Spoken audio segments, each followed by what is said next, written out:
All right. What's going on, chat? How's it going? Appreciate everyone tuning in. Hope everyone's doing well. What's going on, chat? How's it going? What do you call it? We got some interesting stuff to do today, but what do you call it? Catch up first off. I hope everyone's doing well.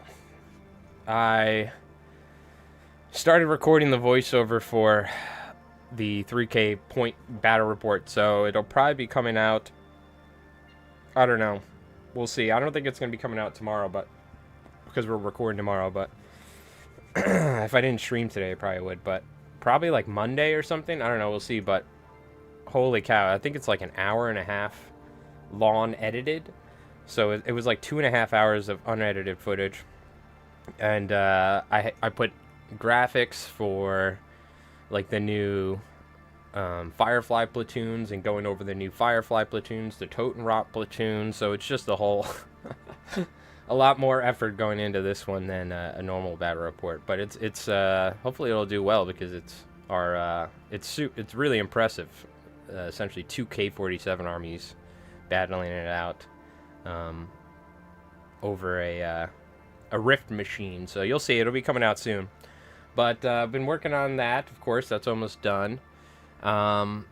Did some. We'll show you. I made a bunch of rafts for tackling the apocalypse. What I think I'm gonna do is I'm gonna make like a 12mm version of the game of my like RTS inspired game for us to play on stream, particularly on the table like this, because this is a pretty small area that I have to work with. So I'm working on making like a scaled down version, like a 12mm. I printed a bunch of 12mm little dudes. I made rafts out of little balsa sticks. So the idea is I'm going to make a scaled down version for us to play test my game on stream. That being said, we kind of have two versions of it. So yo, what's going on, Time Guy? We're going to do a play test here. We're going to play, you guys are going to play on the, you guys will play one army and I'm going to play the other. We're going to do it here in a little bit. There's essentially a fishing version or a ship version where instead of having, little dudes like bolt action dudes, you have ships and you can put little guys on there as wound markers. There's a couple ways of going about that we were trying to figure out scaling wise, because with ship games a lot of times they have to scale down the ships. So for instance, bolt action's 28mm. To make a 10-foot John boat, which is a very simple like rowboat looking thing that people use for bass fishing here, let's say, to scale that down to 156, that would be 45mm. So a little 10-foot boat is 45mm. So probably the way we're going to do it, there's probably going to be a couple ways. There's going to be like the straight up ship version where you have like ships anywhere from like 20 to 40mm, or like 20 to like 30mm for your one crew. You'll have like 20 to 40mm for two crew. Be very open with the sizes, because people will make their own ships and everything. Kind of like Turnip 28, how they give you a wide range of base sizes. And then as you go up like 40 to 60mm for a 3-man or a 4-man ship, stuff like that. And you'll have ships. You'll have like a little tugboat, stuff like that. So there'll be like a scaled down version if you want to play with ships. I'm coming up with different ideas, right, how to handle it. The other version, we could do it like where it's like proper 28mm, and to have a 5-man ship, you're going to have like 100 and something millimeter ship, which is it could get a little out of hand, but maybe on a 6x4 board, that would be better. So you'll have like a 20, you'll have like probably like anywhere from 20 to 40mm for a single man, and then it'll be like for a 2-man 30 to like, I don't know, 60mm or 40. We'd have to figure it out. The easiest way to do it, though, we are going to have a land-based version of the game. That's the simplest way, and that's how we're going to play it today. Because the rules, you can just change out fishing for food or whatever, or for hunting, whatever it may be. So the way we're going to probably play test it, until I have ships set up at the right scale for us to do it on water, is we're just going to do it on land, and there's going to be food gathering units, scrap gathering units, melee military units, ranged military units, and defensive military units. So that way we can just play test it like we're on an open, there's a battlefield here or something, and people are trying to gather resources. We actually added a whole bunch of different stuff in terms of mechanics since the last stream, but we'll go over all of that here in a little bit. We're going to do a play test where I'm playing against you guys, so. Universal truth in YouTube is that if you put a lot of effort into a vid, it'll tank. And the quick joke, you make a video 2 weeks after it'll take off. Luckily, my channel is, like, I know what you're talking about. That's kind of how it goes half the time with some of my fly time stuff. But with my battle reports, they seem to do pretty good. So they're pretty consistent across the board. VAS models? I'm not familiar with that. Brokenator from Bolt Action? I'm not familiar with that either. Is that a specific model, or are you making a joke here or something? Alright, give me a second. Let's get some tunes going. And before we go into playtesting and going over the changes that I've done with the game so far, we are going to take a look at something that just came out. Victory at Sea. Okay, gotcha. Victory at Sea. I'm going to write all this stuff down because I'm doing research into other games and seeing how they handle things with basing sizes and all that, Victory at Seas. I was also looking at games like, what is it, Flames of War, that are like 15mm miniature games, and looking at different base sizing and stuff. Is an armored boat. Gotcha. Okay. So yeah, you could use stuff like that in the game, right?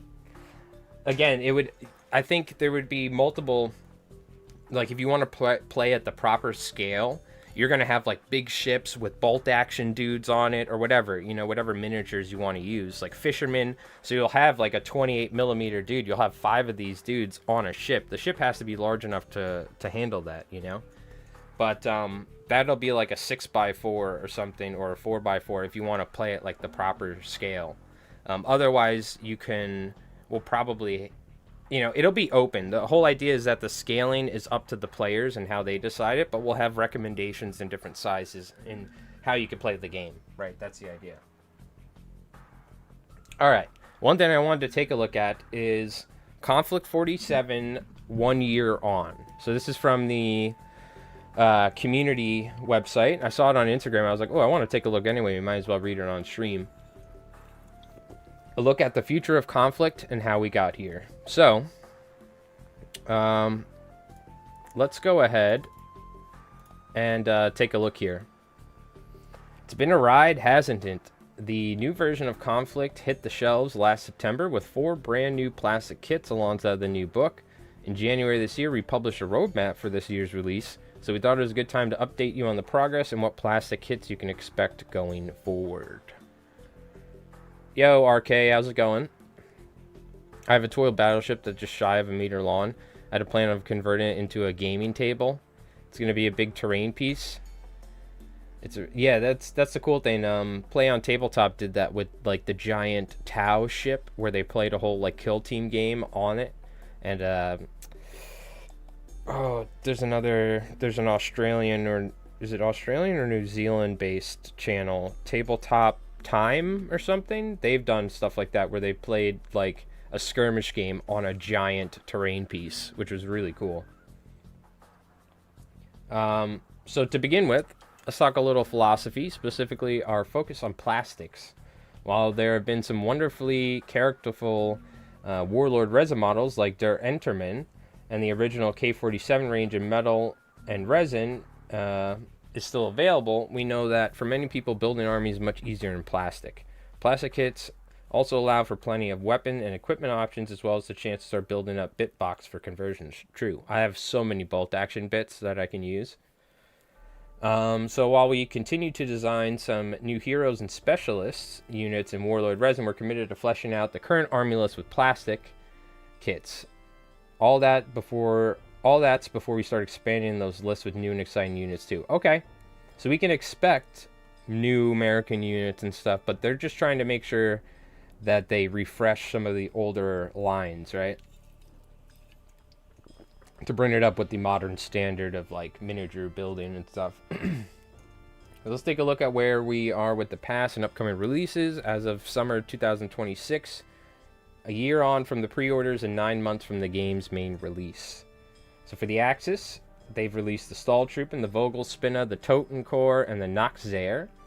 And I guess as well as you could say the Der Enterman, whatever. But I guess is that not plastic? Is that why they were talking? Upcoming 2026, there's going to be no more Axis, it looks like. So for the US, I did glance at this real quick.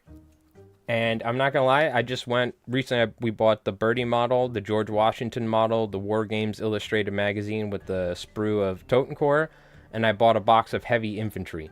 And I was like, you know what, maybe I shouldn't get this because I think they're going to come out with new heavy infantry this year. But I don't see that. US, already released Fireflies Linebacker. Upcoming 2026, we know we have the Slammer Samuels model, which is going to be sick. And they're doing a Grizzly refresh and a Hero. So I'm assuming that means that we're not getting new US heavy infantry or something, because people were like speculating on what it was going to be. So maybe we're just going to get a Hero. I guess we'll see. We'll find out. So I guess I don't feel so bad about ordering the US heavy infantry box. It's called the Bronkinator. It is the most under-costed unit in bolt action. It's a patrol boat, damage value 9, armored all around with like 6 HMGs, and medium at or a Katusha. Oh my god, okay. Why is that like are people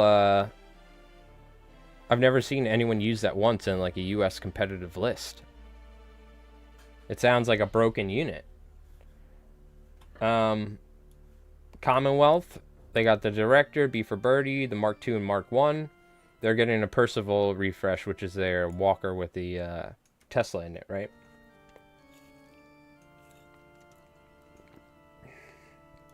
Might be a multi-kit. That would be nice if we get the Grizzly, because the chassis are kind of very similar, right? Or based on the same chassis. So maybe they could do a multi-kit. That would be nice. I don't know. We'll see. So for the Soviet, Ursus with Mauls. Oh, they're getting the Mullet Walker refresh and 2 heroes. So does that mean when they just have generic hero listed, does that, like, is Drugov? Drugov's metal, isn't he? Or resin? I know the old Slammer Samuels I got, or the one I have was a resin one. But we're going to get some heroes. I know there's Drugov, but is there another hero? Yeah, so we're probably going to get a new hero, which makes sense because we have Roberta Wells, Slammers. The Japanese will need... Oh, here we go. Oniaru. Is that... What is this? This is... Is that their big walker or something? So for the Japanese, Empire of Japan, we're getting Komura Tadaki, which is the ghost... Or the, like teleporting ghost-looking dude that's got samurai armor that looks sick with the actual ghost bodyguards, not ghost attack. Ghost attack infantry on pre-order, and then Oniaru. Do you know what that is? Oh, it's the big... Is that the mech? The cool-looking mech? Because they showed, like, a samurai-looking mech in a silhouette on a screen. So I wonder if is that what that is? Oh my god, dude. Then... Okay, hold on. Hold on. This is even more relevant, in fact. I might include this. Wait, what am I trying to pause? Oh, I'm trying to pause the music. Hold on. Hold on. This is even more relevant now. Give me a sec. We have to watch this. We have to watch the Japan invades. Mortal enemies? We must unleash our... There's literally a samurai walker in it.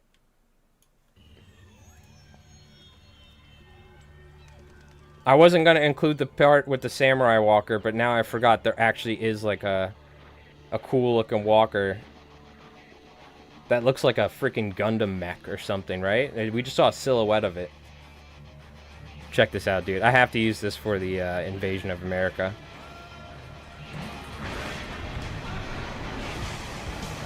Sheesh. Turn it up, Jerry.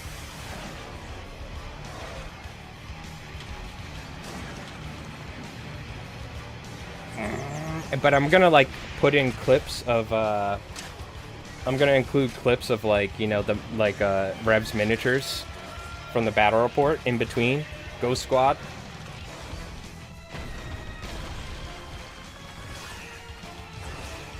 I mean, this shit is sick. This is where they're like, oh, I can't include this part because there's a giant samurai walker. I think I have to now.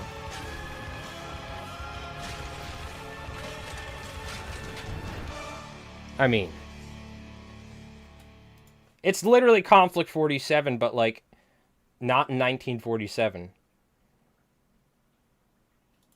You know what I mean?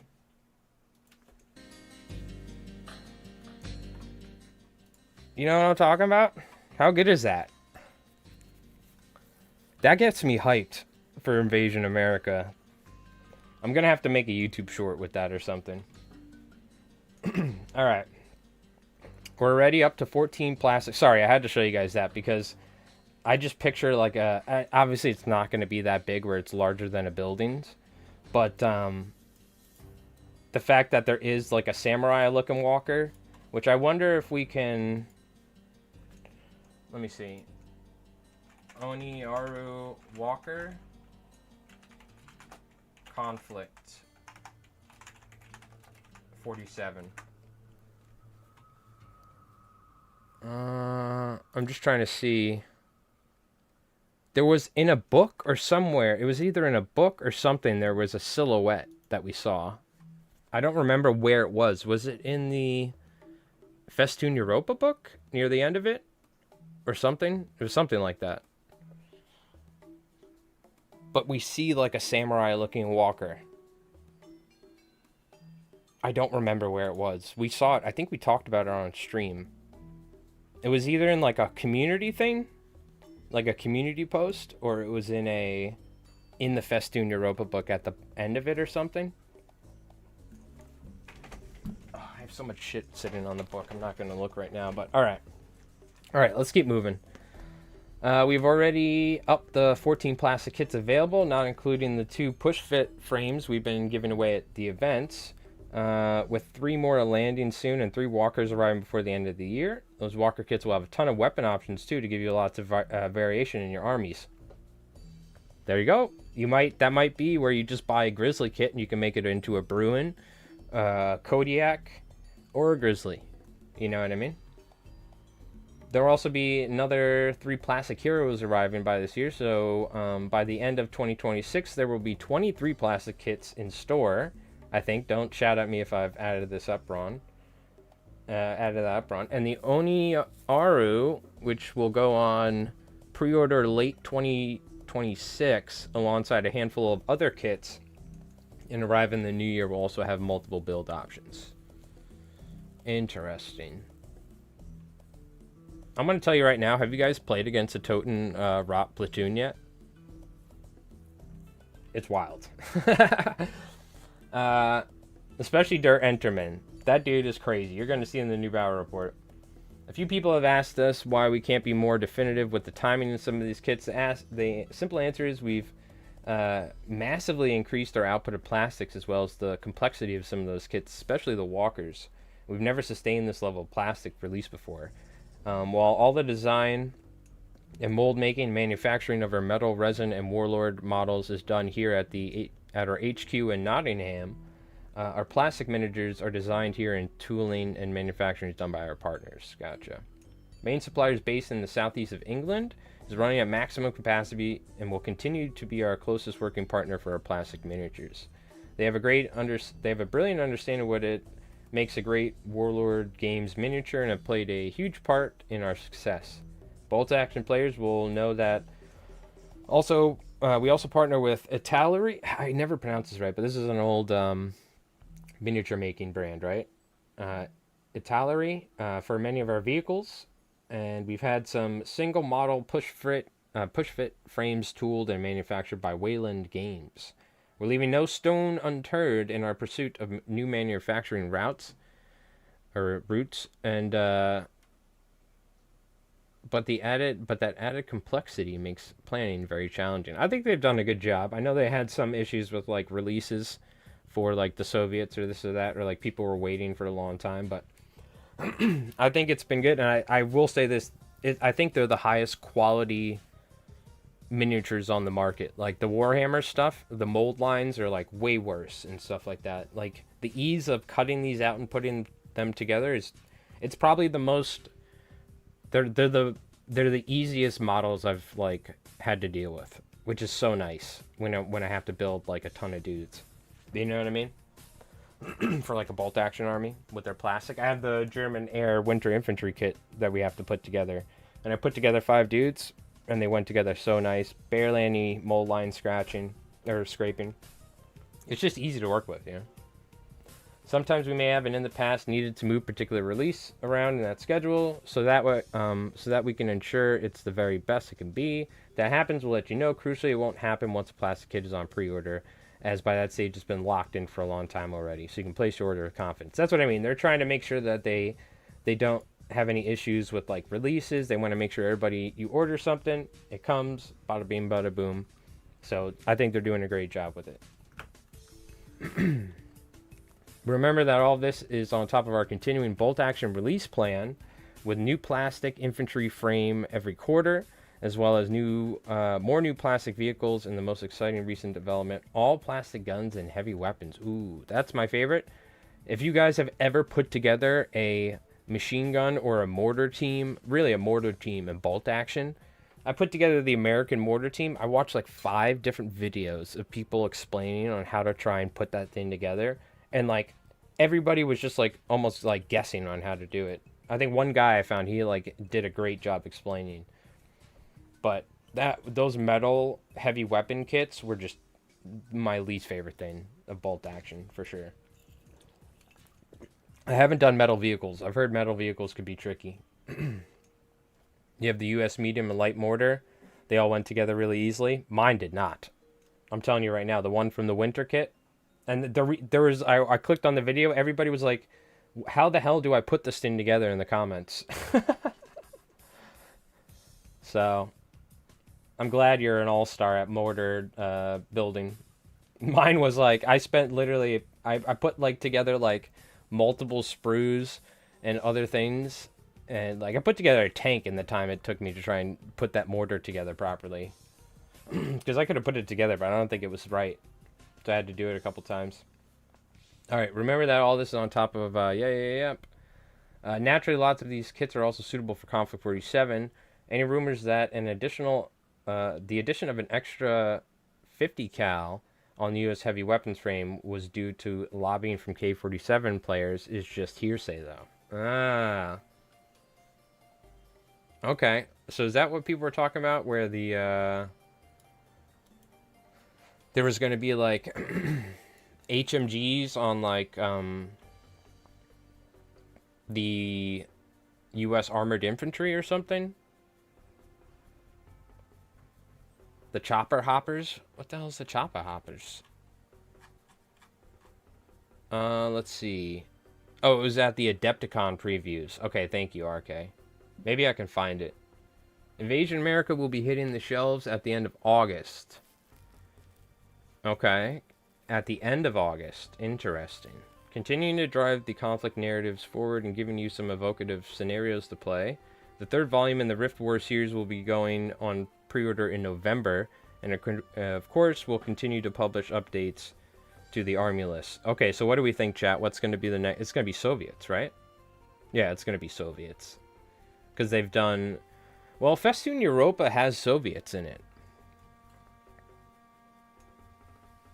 Do you think they're going to go into... They're going to have Turkey in the 3rd book, and they're going to have, like, the Middle East and other places? Like Africa or something? Yeah, Festoon Europa is like Europe. But it has the US end Axis, and it has the Soviets end Axis. So, I don't know. I don't know where the third book will be.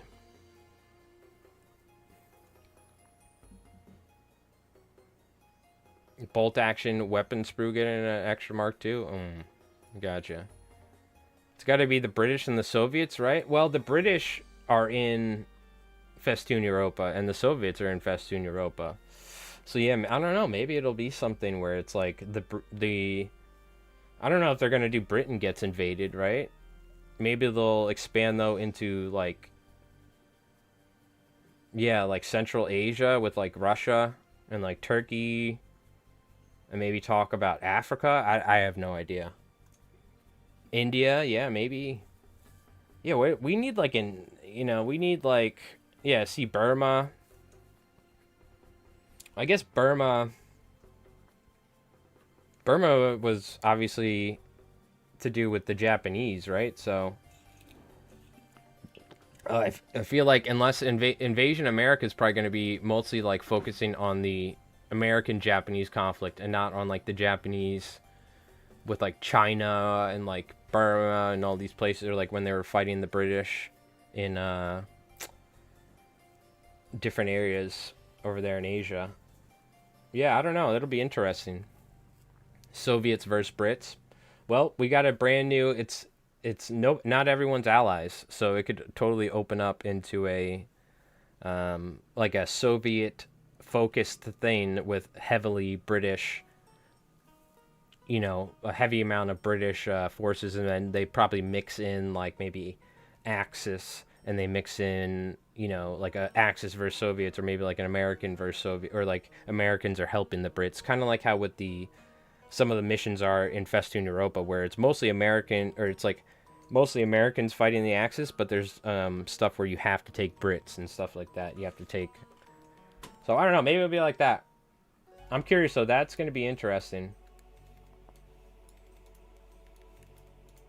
I swear to God, if that one guy who left a comment about he talked to the people at the writers at Konflikt at the convention, and they're going to do Turks, if he just made that up, I'm going to be so disappointed. Oh man. Of course, this is just a start. The Konflikt team has already been planned out 2027's plastics, and it's safe to say we'll be taking another big step in the number of variety of Konflikt 47 kits, on top of a steady stream of bolt action kits. A new epic game. That's going to be different, I guess, right? Yeah. And new plastic kits for our other historical ranges. Full steam ahead, and we're incredibly excited to share our plans with you in the not too distant future. The not too distant future. All right, well there we go.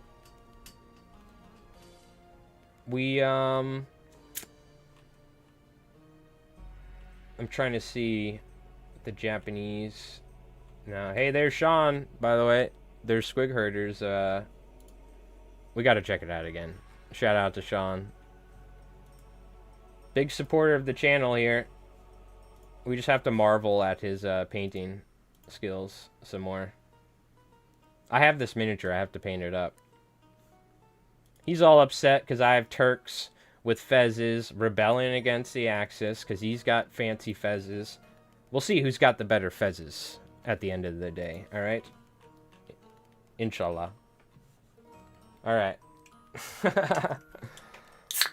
Yeah, we'll see what's going on, Dexons. How's it going? Is it Dixon? No, it's not Dixon, right? It's Dexons. Alright. So, that's our Konflikt news out of the way. We'll take a quick look at the Warlord website and just see if they have any new stuff. And then we're going to start going into what everybody's really excited about. The Mike Rolls dice game, Tackling the Apocalypse. I know. Thank you. It's okay. Take it easy, guys. All right? You don't got to get too excited. Yeah. That's right. All right, let's take a look. Pre-order. Is this the new game, Revolution? Or no, this is just part of Epic Battles, right? Because they have multiple Epic Battles. All right, doesn't look like too much crazy stuff. We got the new Italian armor. Italian P40. I think we took a look at this last time. and they said it was going to be like a pretty solid tank. Yeah, we looked at most of this stuff. I got this sucker coming. I'm ready. I'm going to build him for Konflikt. Dexion. Okay, thank you. Dexion. Very nice. Very nice. Dexion. Dex, I'll call you Dex. So the question is, when I build this miniature, how do we... I think all I'm going to do is, like, give him, like, a... I got to, like, give him, like, a heavy Tesla rifle or something. But I want, like, a platoon commander that thinks he's, like, George Washington. He's like, I am George Washington reincarnated. And he's, like, a radical, like, platoon commander that is, like, super, like, he hates the British, probably, too, even though they're our allies. Or something. He doesn't trust them. Ah, the redcoats. So I want a George Washington American platoon commander. So I got to figure out how to kit bash him, but I don't want to really even mess with it. I'm like, do I put a gas mask on him? I almost don't want to because he just looks so good. So maybe I just give him like a freaking, some sort of cool weapon, like a pistol, and maybe like put a couple accessories on him. We're going to kit bash him probably on stream. I kind of want to do it for a video, to be honest with you. But I don't know, we'll see. This is just such a cool miniature, and I'm so excited to paint it up for bolt action. I mean, for Konflikt. So, what do you call it? All right. So, with all that stuff out of the way, let's go ahead and take a look here at some of the changes we did. I'm going to pull up my notes. All right. So, I'm going to give you, because you guys may not know, we'll give you a quick rundown of how the game works. Okay? This game, essentially, we were like, let's make a fishing game, because if you guys don't know, I'll show you, actually, here's some. What I do for a living is I saltwater fly tie, so you can see these are kinky muddlers, for instance.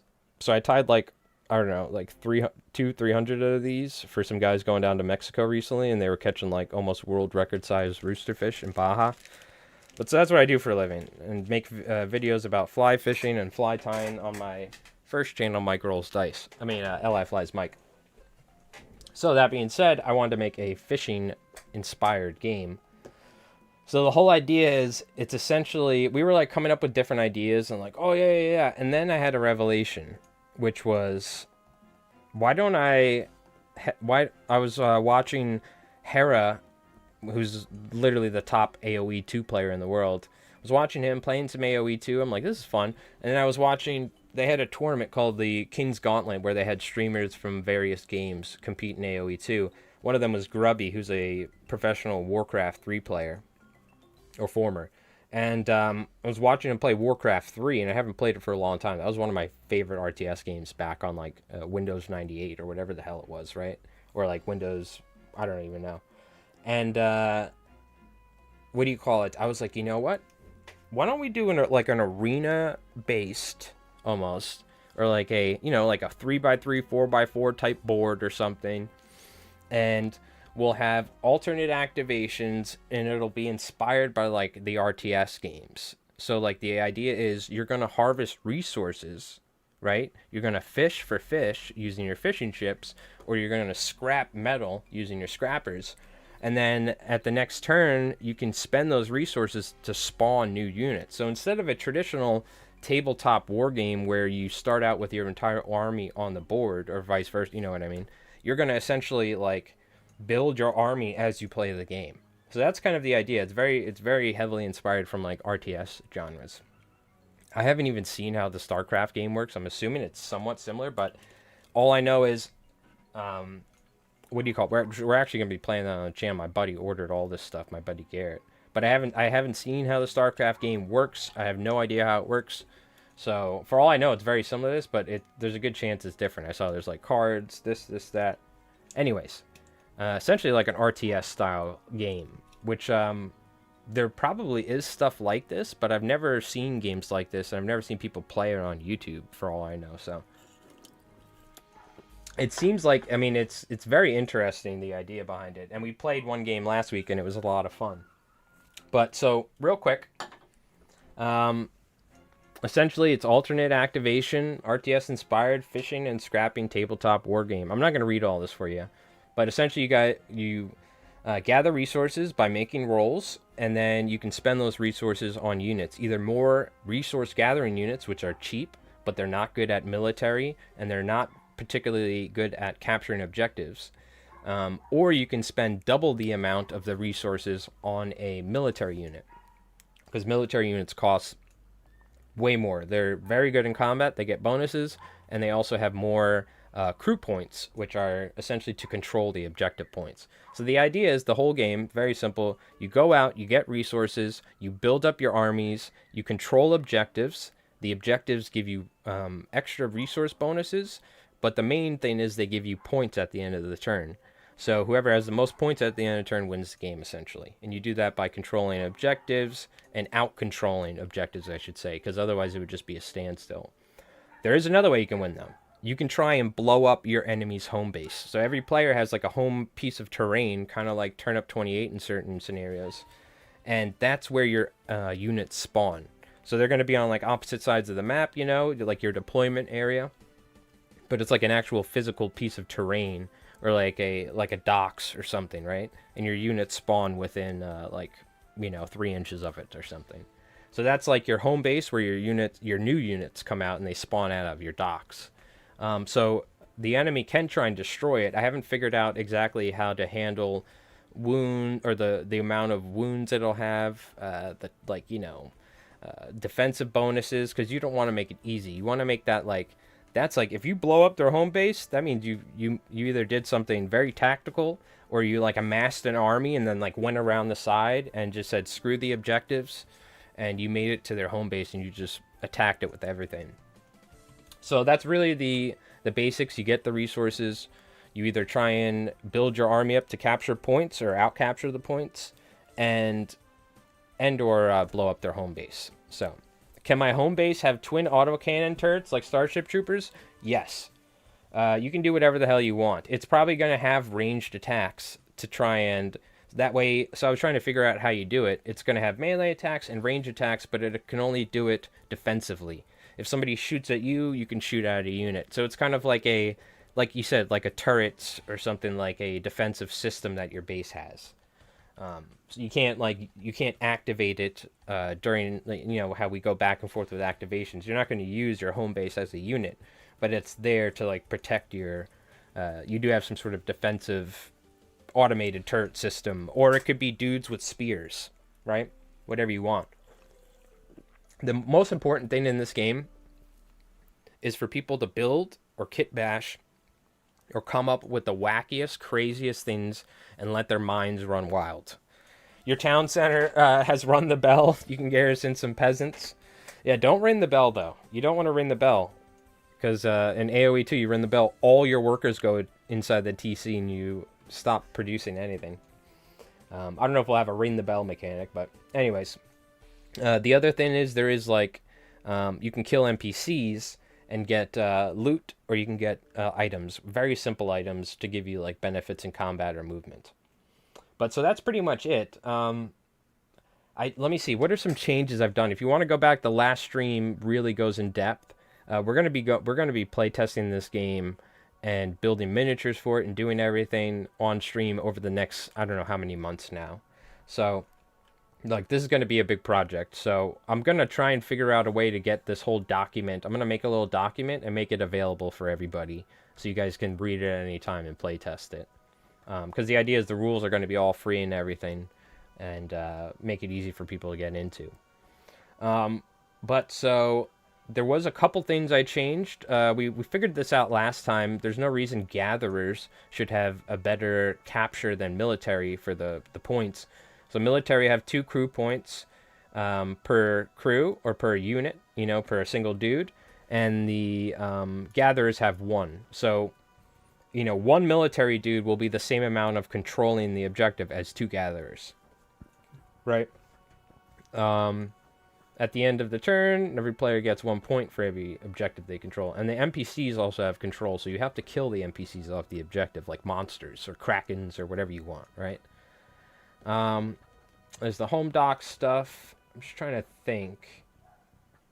Dude, I added so much stuff. I pretty much every night around like 1 o'clock in the morning when I'm winding down, I work on this for about an hour outside while I'm sitting in the nice cool air, you know? So we have terrain now. We have dry land, which is like any obstruction jutting out of the water.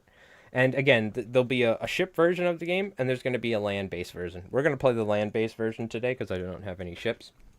So like, there's like covered terrain or obstructing terrain. There's like hazardous terrain, you know, where it's harder to move through and stuff like that. And then there essentially is like resource terrain.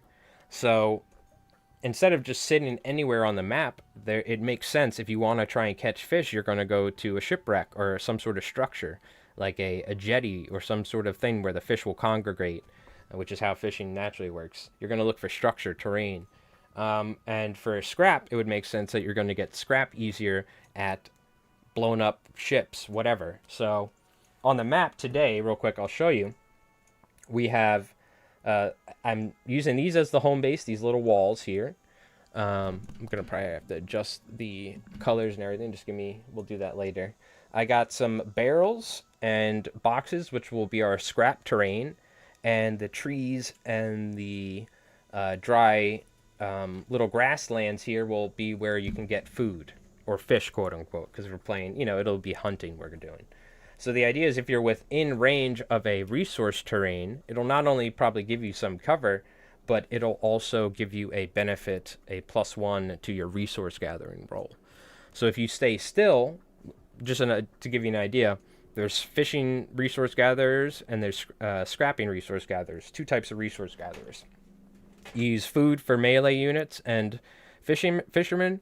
You use scrap for range units and scrappers, okay?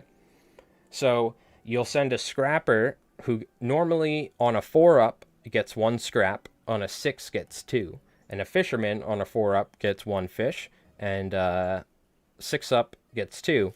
But if a scrapper goes to this scrap pile, and he'll get a +1, so he's gathering scrap on a 3. Now, if you stay still and you're near a terrain piece, then you go up to a 2. The idea is you want it to be easy for people to get resources and build their army up to battle. That's the fun part, you know. Now, this is something. This is we're gonna try this out today. In the previous version of the game we played the other day, fishermen could only gather fish or food. Scrappers could only gather scrap. And you essentially get a free resource every turn we're going to go over. And there is a trading mechanics. But so we were like, if you go for heavy scrap, you're not going to have a chance to get food. I decided, let's try it. Anyone can try and gather anything when it comes to the gathering units. So a scrapper can try and gather food, but they don't get any benefits whatsoever from what do you call it? They don't get the innate benefit from the unmodified 6, so they can't get double the fish, and they don't benefit from the staying still or the what do you call it? Or the resource pile and stuff, because they're not experienced. A scrapper's not experienced in fishing, and a fisherman isn't experienced in scrapping, but they can do it. Now that's just something we're trying. Again, there's going to be a lot of balancing and play testing that's involved and stuff like this. But so we're going to try that out. And it's very simple. This is the turn order stuff. Essentially, you check at the start of the turn to see who has resources. You know what? We're just going to have to go over this as we play. I'm just going to have to explain it as we play. It's as you can see, there's quite a lot to this game that we've already done. I guess before, I don't need to get all the super mechanics, but what I will tell you is, let's see, I'll explain all this as we start playing the game. But I'll tell you right now, there are essentially 5 types of units, okay? There's the fishing units, which are your gatherers of fish, okay? And they get a +1 to gathering on fish rolls, and they can make melee attacks, but they're not getting any benefits. Scrappers They're going to be gathering scrap primarily, but they can get fish. And with these guys on 6s, you get 2 resource instead of 1, which is nice, unmodified. And they get the benefits to their scrapping rolls. So, with your scrap, and they can make range attacks. With your scrap, what you can do is you can spawn military units. Or range military units in particular. With the food, you spawn melee military units. They get the benefit of having +1 to whatever the subsequent, whatever type of attack that unit makes, okay? So range get +1 in range attack, melee get +1 in melee attacks, okay? And the other thing is, if you're within 6 inches instead of 12 to shoot, you get +1. If you make a charge within 6 inches, you get +1. So these guys can melee, they can make attacks hitting on 4s, which are very good. Now, we haven't figured out, do we want to have exploding 6s for attacks, which we may end up doing. We haven't done it yet, but that may be a thing. Unmodified 6s. Range units can make they can charge or they can fight, but they only hit on 6s into 4s. Because previously they couldn't even, they were just like hitting on 6s or something, or they were just fighting normally. And I was like, you know what? A dude with a bow is not going to stand up to a dude with a freaking longsword or something. So if you're a ranged unit, it's hard to fight, but you can fight. You get that chance to roll 6 into a 4 and get the, oh, you know what I mean?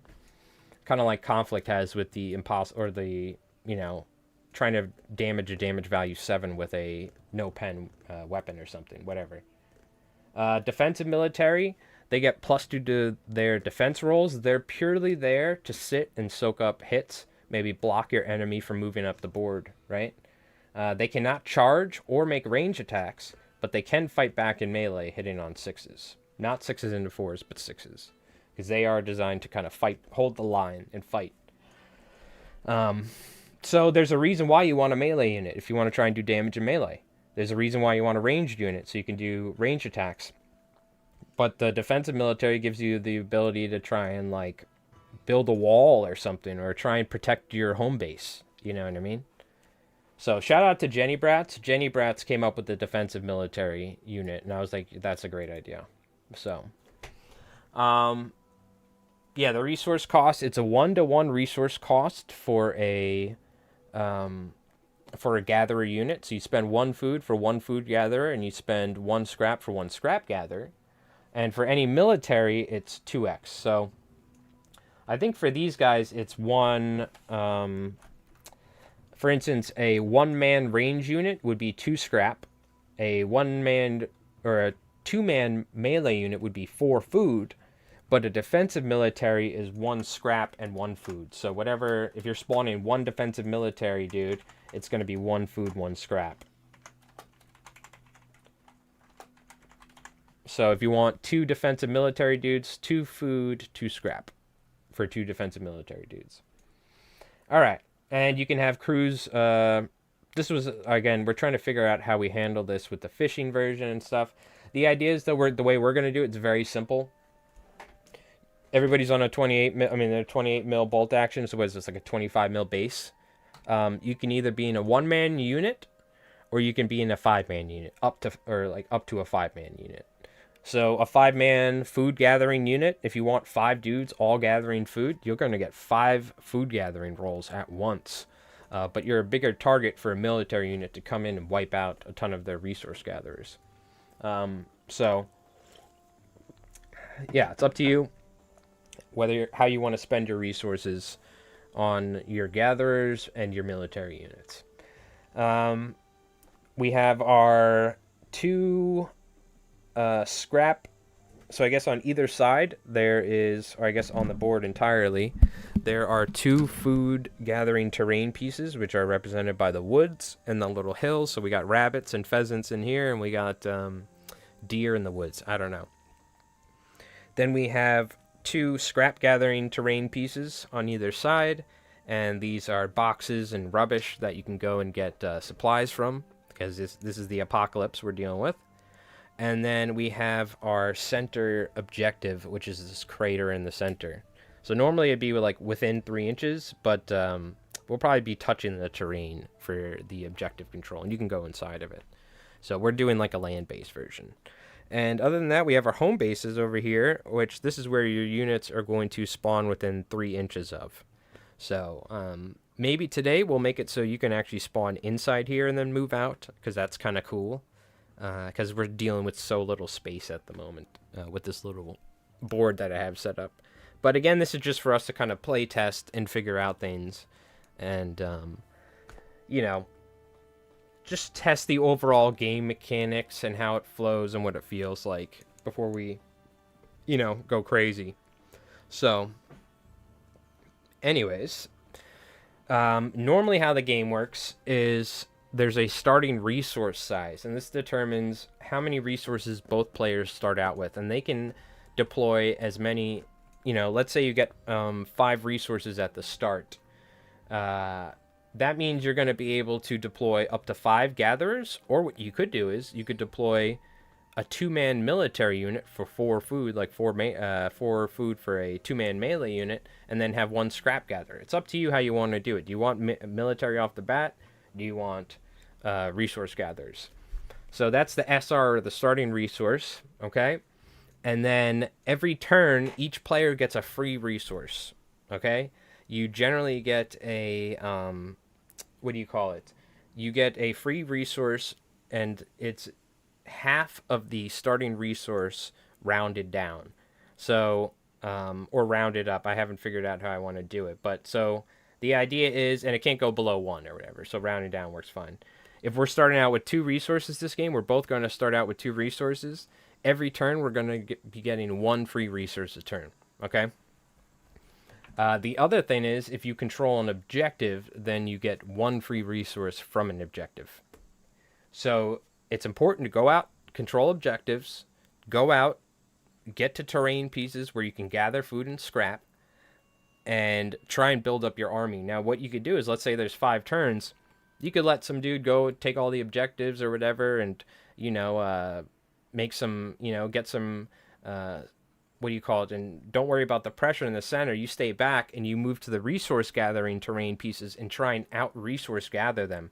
They're going to be scoring points on that first turn or whatever, or second turn. But if, let's say, it goes to 5-6 turns or something, then maybe you can just overwhelm them by, you're like booming in AoE 2. You're sitting back. You're not building a ton of resources. You're trying to gather as much stuff so that your economy is so good that you can flood the board with units. Or what you could do is you can rush in the beginning and get out on the board and, like, to simulate, like, attacking people. You're going out and getting objectives and harassing other gatherers and stuff. So it's kind of very open up to you. I think it opens a lot of strategy on how you want to try and play a game like this. You know what I mean? Even though it's a turn-based miniatures game, it because you're spawning because you have resource gathering and spawning units, it really changes the dynamic of the miniature game.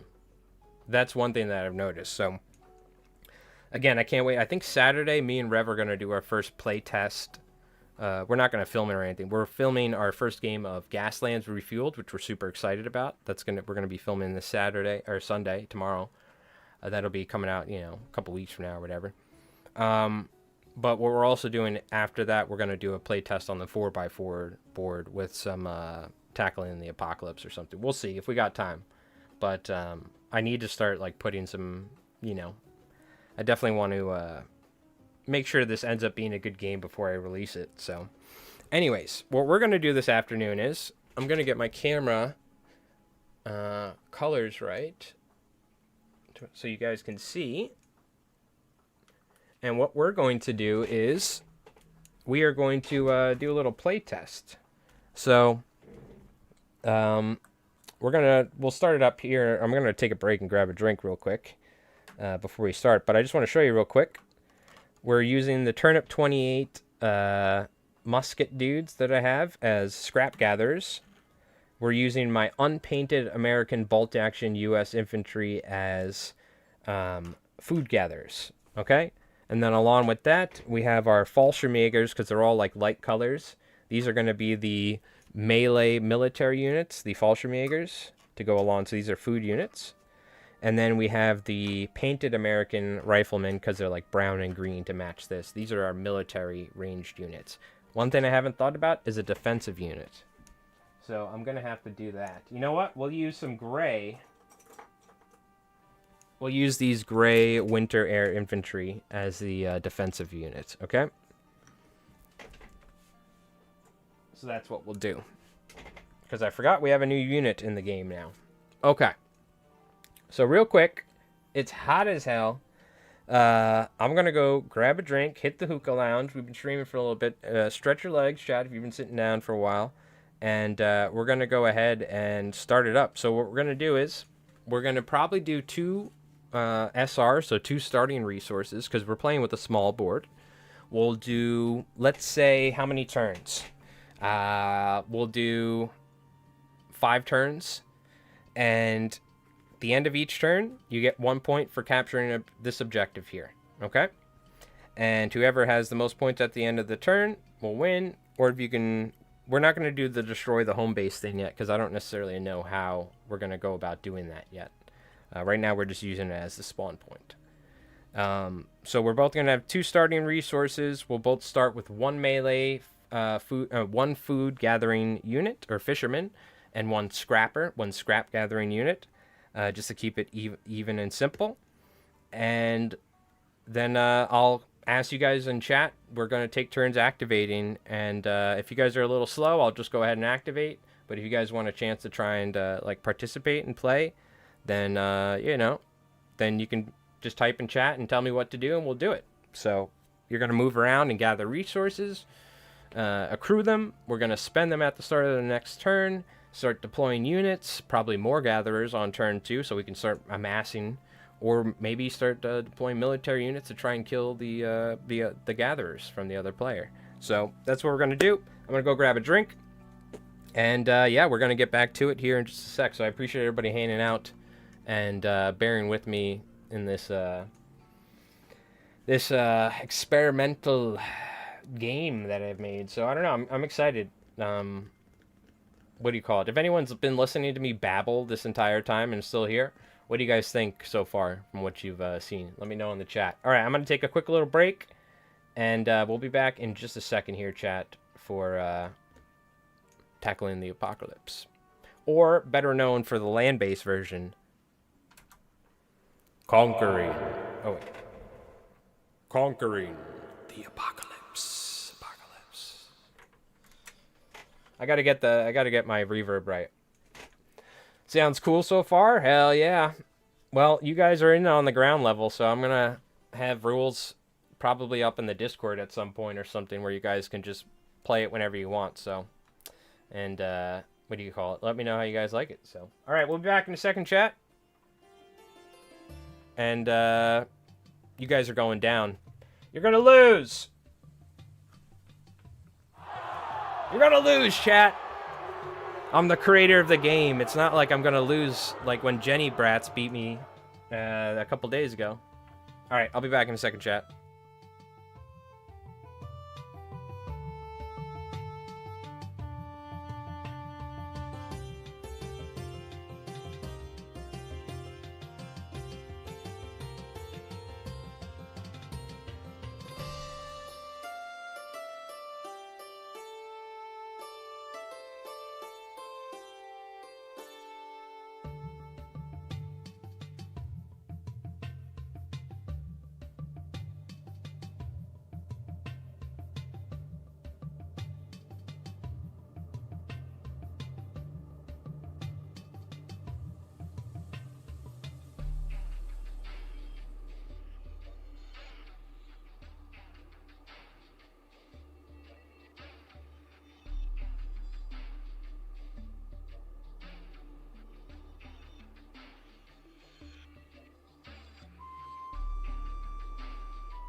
All right, let's go, chat.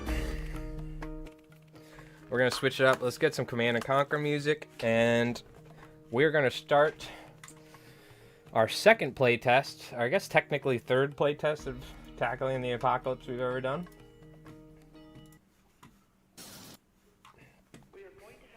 All right, here we go, chat.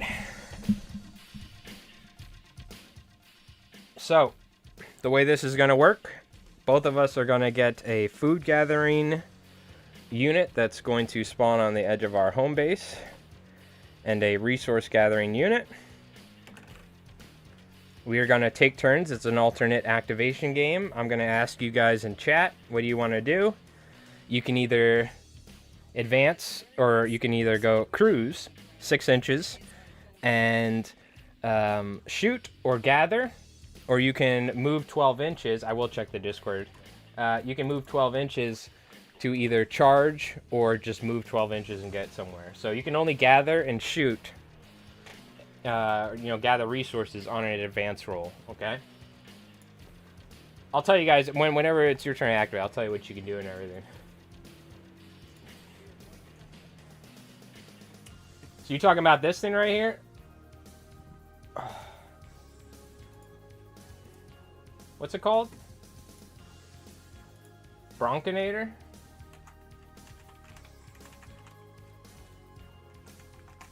I misspelled it. Sheesh, look at this thing right here. Okay, so what you're saying is I need to get this and have it as like my 5-man warship for the 6x4 version, and put a bunch of we could put a bunch of like Soviets from Rev's army on it. So that's the thing, like, how do you can do anything you want. Do you want a Soviet-based thing or something? It's legal 28 mil? Hell yeah. Okay, very cool. I know they have more ships like that in Bolt Action, so we're gonna have to take a look. Very cool. Thank you for sharing that. That's sick. I'm gonna have to pick that up at some point. I gotta get some cool ships. I have pirate ships as well for us to use, but all right.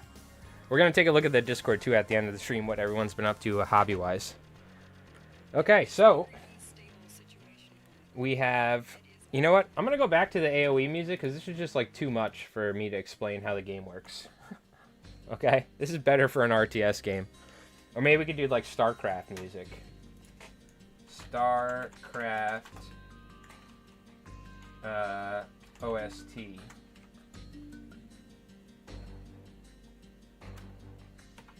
Let me see real quick. Hold on.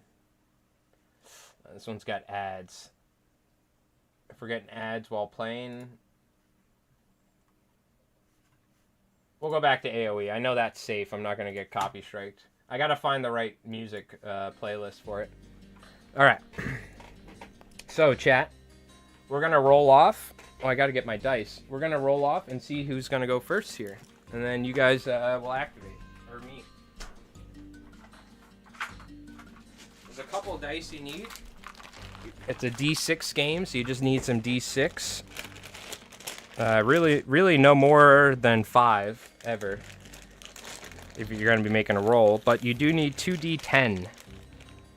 You need some sort of dice to keep track of your resources. So I'm just using D10s here. D10s and D100s. The D10s are going to be food, and the D100s or whatever, or not the D100s, but you get what I'm saying. They're going to be the scrap. Okay. So we've spent our starting resources during our setup phase. We've deployed our starting forces. Okay. And we both have a food gathering unit and a scrap gathering unit. And now we're going to roll off and see who's going first for the start of turn 1. I didn't say who's who, did I? Okay. Chat, which dice do you want to be? This one just rolled a 6 and this one just rolled a 1, I think. Which dice do you want to be for this roll-off? I'm going to let you pick. I just rolled and I didn't say which color was which. Which dice do you want to be? Black and white or the red one? You tell me. Red? Well, just roll the 1 again, so get wrecked. I'm going first.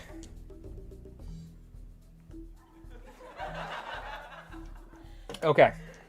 So what am I going to do here? Very easy. We got 6-inch movement. So normally, I will say this. Normally, you probably want to scale the game down when it's this small. So do 3-inch advance, 6-inch shooting, and vice versa. Do you guys want to do that, or should we just leave it the 6-inch and 12 regular movement? Either way, I'm within 6 or 3 inches of this scrap piece, so I'm going to move my scrapper. You guys tell me what you want to do. Should we scale down the movement and shooting for this tiny board, or should we just let it rip? I'm going to move up to the scrap piece with my scrapper unit, which will give me now a... He already normally gets +1 to his scrap roll, but he's buying objective, so he's scrapping on a 2, I guess it would be. I have to figure it out. Scale it down. Okay, so we'll do 3-inch and 6-inch, okay, for the advance and shoot. No matter what, you got a scrapper moved up there. So let me think about this, actually. With the scaling of the points. We're just going to leave it the way it is, but I should probably adjust it. I should adjust it from gathering on a base level 4 if you're going to be... Because then if you stay still, you're at a scrap pile, and you're a scrapper, you're on a 2. But whatever. For now, it doesn't matter. We got a +2 bonus. We're normally on a 4. 6s are 2. So we get 1 scrap. We're going to get 1 scrap in the bank. And that's that. Your go, chat. What do you want to do? You got 2 dudes over here. They can move 3 and shoot. Move 3 and gather resources. Or they can move 6 and run. It's up to you. What do you guys want to do? You got your scrapping unit here, and you got your food unit here. So you could easily... You know what? I'll put your scrapper closer to the scrap pile, because that would be smarter, and your food guy closer to the food terrain. You could run onto the objective with 6, it looks like. You know what? Let me grab my little tool here I have for this. That way I don't need to break out the tape measure. So this is 3 right here, or your 6 would be here. So you could get on the objective, or you could go to a terrain piece. Gather the crates, all right. You're within 3 inches. We're gonna get you within an inch of this. We'll say you gotta be within an inch of the terrain pieces, because normally it would be 3 inches. Maybe we should make it an inch in general, but normally, because we're scaling down, we'll go an inch here. All right, and you're gonna make a scrap roll. You're on a 2. And you get a scrap. Very nice. Building up your resources. By the way, these guys can make attacks, and they can. So your scrap dude can make a ranged attack, and your food gathering dude can make a melee attack. It's just, it's a little bit more dangerous, right? And when you go to fight, so I didn't explain this, but we're gonna try this out, this game, and I love it from certain turnip battles. When you get into a melee combat, you keep making melee rolls until 1 unit is destroyed. Because I really love that from there's some other games where combat is brutal. It's not like, you know, it's just they're fighting it out like, ah! So that's how we're going to do it today.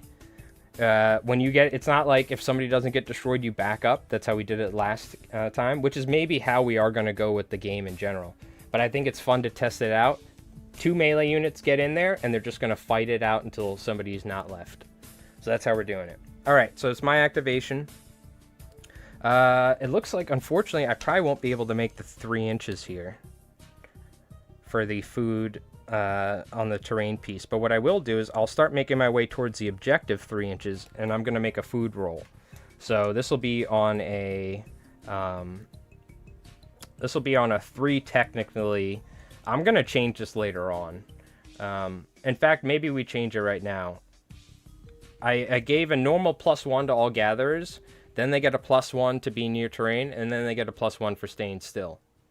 So I think we get rid of the innate +1. So you're rolling on a 4-up normally, and then if you're near a wood line or near a terrain piece, it's a 3. If you're staying still, it's a 2. That's probably the best way to do it. I'm actually going to adjust the document real quick. Hold on. Otherwise, you're on a 1, and 1s always fail, so that's not going to work. So let's get rid of this.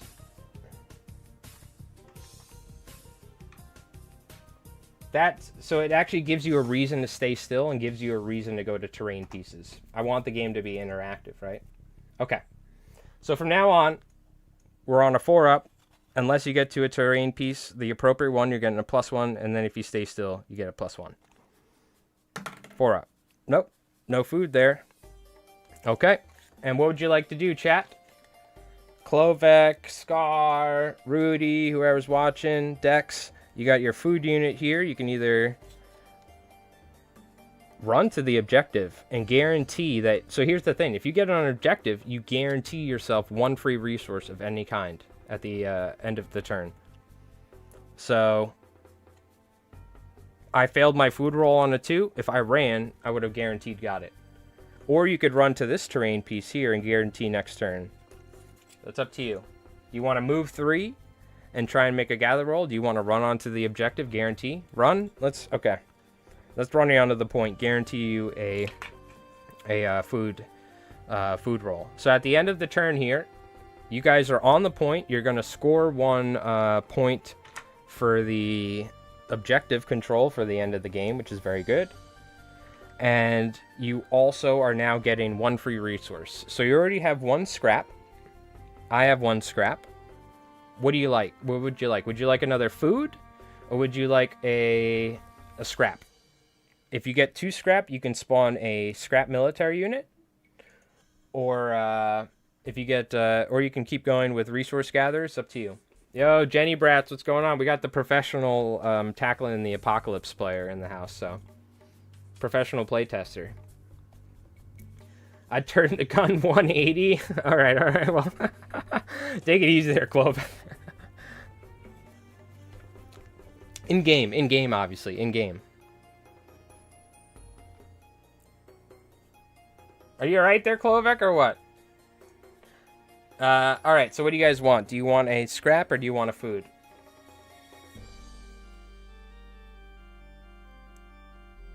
Also, how's it going, Jenny? I hope you're doing well. What are we talking about here? Food or scrap? I'm gonna roll a dice randomly for you guys. And somebody doesn't respond in 15 seconds.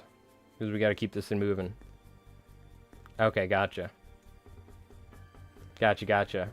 I joined the Discord too, by the way. I need to at some point here, I'm super busy with this video, but when I get some time, at some point I'll start throwing some ideas around in there or something with some folks. But all right, we're rolling a dice. 15 seconds. Evens is food. You got odds. You're up to 2 scrap. All right. So now it is the start of turn 2. We need to look and see the tall tale mechanic. The starting resource was 2. If one player is ahead by a certain more resources or not, then the player that's behind will get an additional free resource. But you are only 1 ahead of me. If you were 2 ahead of me, then you would get I would get 2 resources. But instead, we're both going to get 1 resource because at the start of every turn, you get half of the starting resource rounded down, except you can't go below 1. So we're both going to get 1 resource. I'm going to go with a food. What would you guys like? You have 2 scrap. You can either go for another scrap or another food. I'm going to go for a food here. And then we're going to spend our resources and spawn units. And I'm going to tell you right now what I'm going to do. Even though I'm letting you guys know ahead of time, and we would both do it at the same time to make sure it's fair, I'm going to spawn 2 more gatherers of each kind at my base. We'll make sure they're touching the base, because every inch matters here. You want a food? Okay. So now what would you like to do? You have 2 scrap and 1 food. You could spawn, again, military units are double the cost. A defensive unit is 1 food, 1 scrap. You guys can either spawn 2, and the other thing is, I forgot to mention, now that we have multiple resources, you could spawn a 2-man unit of gatherers. So you could spawn 2 gatherers in a single unit to be stronger and give you more rolls, or you can spawn 2 separate guys for objective control. Does your unit have a Garand ATRD? They can have whatever you like, but they can only shoot within 6 inches.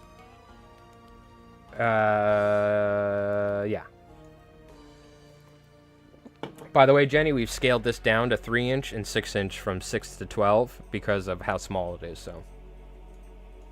And we're playing the land-based version. You want a 2-man gatherer? Okay. So you got your 1 food. Let's spend that. We'll give you a 1 food gatherer, and we'll give you a 2-man unit of scrap gatherers. So this is where you could start investing in military if you want to go out and harass. This is like the Dark Ages in AoE 2, where you're harassing. You could send a 1-man man-at-arms rush and try and harass my gatherers. But what we learned from the last game with Jenny is if you double down on resource gathering, then you start snowballing. So you're kind of going for a boom approach. Both of us are. All right. So now that we've spent our points, it's going to start off with whoever... I did this too. We're going to try this game. Quick couple changes, Jenny Brats. Whenever you fight in melee, we're just fighting to the death. We're not stopping. The other thing is... oh God, what was I going to say? Oh my God, it was something important. I completely forgot. I forgot. That's okay. We'll keep moving. Oh, that's what it is. The person, it's like 1-page rules. The person who ended their activations, like I ran out of activations on the turn first, then I get to go first on the next turn. So it's like the person who's behind gets to go first. Right now it doesn't matter because we're both equally activating, but now that you have more activations than me, I'm going to end up probably going first each turn because you're ahead of me. So it's like we have different ways of like trying to make sure it's not too overpowered. But anyways, here's what I'm going to do. I am going to... man, I could really just start going for like scrap gathering. We should also think about having a limit of how many units can be on a terrain scrap gathering piece. Oh yeah, that's the other thing, Jenny. All the wood stuff and the trees, these are food gathering locations. These are scrap gathering locations where you get a +1. So I'm going to go ahead and I'll just move... I'll move to this scrap gathering location and I'm going to make another scrap roll. All right, Klovek, hey, have a nice night, man. Appreciate it. I know it's probably late over there. So normally roll on 4. We took away the innate +1, but because we're at a terrain piece, we get a +1, and we're not staying still. So we do get it on a 3. So we do get a scrap. So we'll accrue 1 scrap there. All right, chat, what would you like to do? You got a food gatherer on the objective, which you don't get a bonus to your rolls on the objective, but you will get your free resource, as you did. And you got your scrap gatherer there. You got some scrap boys there. You know what? I'll move your melee guy. I keep doing this to you. I'll move your scrap guys closer to the scrap areas and your melee guy closer to that island. Double gather. Okay, double gather. So we'll just move these guys within 3 inches here. They need to be an inch away from the other unit for coherency, and we're going to give you a double gather roll, and you're gathering on 3, so you're going to make 2 gather rolls at once. It gives you more possibilities to roll 6s. So I think Jenny got like 4 resources in 1 roll recently or something, which you get a 2, which unfortunately doesn't do it, but the 3 does. So it just gives you even more rolls to try and get a resource. So very good. You did get a scrap. Wasn't a complete bust. And now I'll go. What do I want to do here? I got this scrap dude sitting still. I'm just going to play it safe here. This is on a 2-up. I'm waiting to activate the guys that I really care about, like moving. And on a 3, I get it. So that's another scrap. I'm just... Also, what do you call it? We'll keep it moving. All right, what would you like to do? You have your 1 scrap gatherer here, your freshly spawned food gatherer, and your food gatherer over there. We are 2 scrap to 1, And I have these 2 activations left. You have 3 right now. Your 1 scrap gatherer and your 2 food gatherers. Now, obviously, if you think about it, if we're playing on like a 4x4 board, this is where things really... You're going to start with way more resources and way more units on the board. And things really start snowballing fast. Right now, we're playing the smallest version of the game you can, with just 2 starting resources. But if you like play with like a 6 starting resource game and you're getting 3 free resources every turn, and somebody hits a comeback mechanic, gets 6 because they're behind, and next thing you know, people have units where they're gathering a ton of... That's when you can start really doing crazy stuff with military and stuff. You know what I mean? Alright. I'm going to... what do you guys want to do? I'll pick for you here in a sec.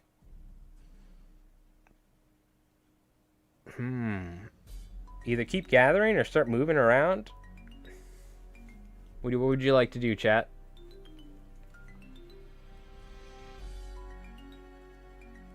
What would you like to do? All right, I'm gonna pick 1, 2, 3, 1, 2, 3 for you guys. All right, this one. What's the most plausible thing for that to do? Probably move 3 inches this way and make a gather roll. It could run to the objective, but still, you try and get food along the way. You're trolling for bass. And a 3 does not do it. You would need it a 4. Okay. I'm going to do the same here because I don't want to cheat you and just move. So I'm going to move 3 here. Do the same. Food gather. Nope. Don't get it. And now you have a scrap and a food here on the objective. So I'm guessing gathering, right? It's best to stay still. But you could also move around with your melee unit. Probably a scrap gather on the box I'm going to give you guys. Look, you guys got to be pretty quick with this. Otherwise, it'll take a while. Food? All right, you want to do food? Let's go food roll. Oh, a 6. You get 2. You also stayed still, so you would have been hitting on 3s for the food roll. But you get 2 food with that, which is very good. That's a exploding die, essentially. You get double. And I have this food guy who can finally... Or no, this guy that was moving towards the center. I guess I'm going to move on to the point and contest you. We both have an equal amount of points now on the point. And so you won't get the... you won't score the point for it, at least, and get the extra resource. And I'm going to make a food roll on a 4, because there's no bonus here. But I do get it with the 4. Let's go. Okay, so I'm up to 2 scrap, 1 food. You got 2 food, 1 scrap. We've essentially contested the objective. You have 1 more activation left, which is your scrap guy over here. Theoretically, I think what you could do here is... Yep. I'm just going to say you can. You're going to be able to run 6 on the point, take the point back. Or you can almost guarantee yourself 2 scrap from this objective. Now, here's the tactical thing. Easy, run to the scrap, right? Because... you're going to almost guarantee get a scrap roll here on a 2, but you're going to get a free scrap if you take the objective. So it's like this. In this scenario, you always take the objective here and get your control of the objective now. Okay, that's the end of the turn. I ended the activations first. End of the turn, you will get 1 free resource. I'm going to give you guys an extra scrap. So now you have 2 scrap, 2 food. Okay? And... you also get an additional point for capturing the objective. Okay? So now, how many resources you have? You have 4 and I have 3. So you're not way ahead of me by 2 or more resources or whatever. Or double it, so it'd be 4 more resources for the tall tail mechanic. So we're both going to get, start of the turn, we both get a free resource, but you're getting... no, you already got your resource for the end of the turn. So I'm going to get an additional food to go up to 2 of each. You can get an extra food or scrap. What would you like? You know what? We'll just keep it simple because this doesn't really make a difference. I'm going to roll dice for you guys. Odds or evens? Evens are food. Odds. Okay, so you get another scrap. You're going up to 3 scrap and 2 food. Didn't really make a difference, and I figured let's speed it up. We'll leave the replies for the activations. Okay. Oh, you wanted a food? All right, we'll give you a food then. I'm going to give you a food. RK's on it. Okay. Or Rudy. I'm sorry, Rudy. I'm a dumbass. I just glanced over. I forgot. Okay.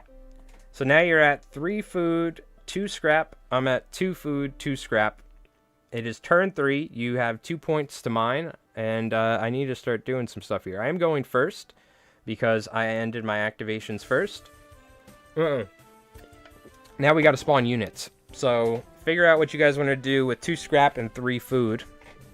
I think... I mean, if we're playing what? We're playing 5 turns, I said? This is turn 3 already? I need to start, like...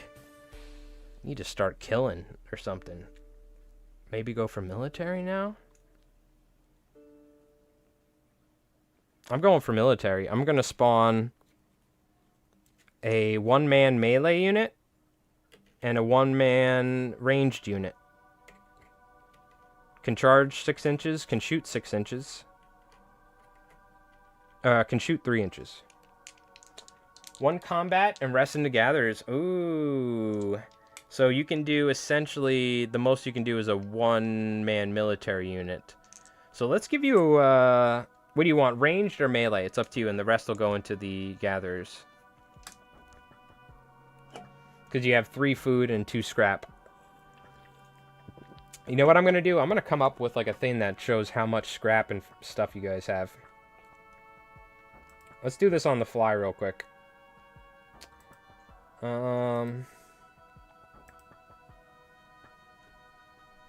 Give me a sec. Hold on. You want a ranged? Okay. Sorry, that's my noise. 1 ranged unit, and we'll give you... let's give you a 3-man food unit. Screw it. We'll put your ranged unit here, your 3-man food unit here.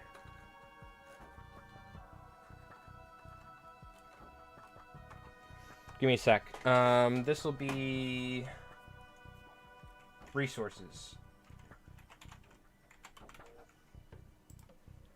Oh man, I'm gonna have to do scrap. Okay, we'll do this later at some point. I'm gonna have to make a whole overlay. I'll probably make a new scene in general, but I have to do this first so it's easier for you guys to understand what's going on. Okay, start of turn 3, or start of the activation phase in turn 3. Let's get some resources going. Now, something I also thought about, I'm gonna move 3 here and gather with food. What if you can spend points at any time? What if you can spawn units mid through the match? That would be more like an RTS. We're going to try that at some point. I'm going to try multiple versions of the game. But I'm making a food roll. This is on a 3.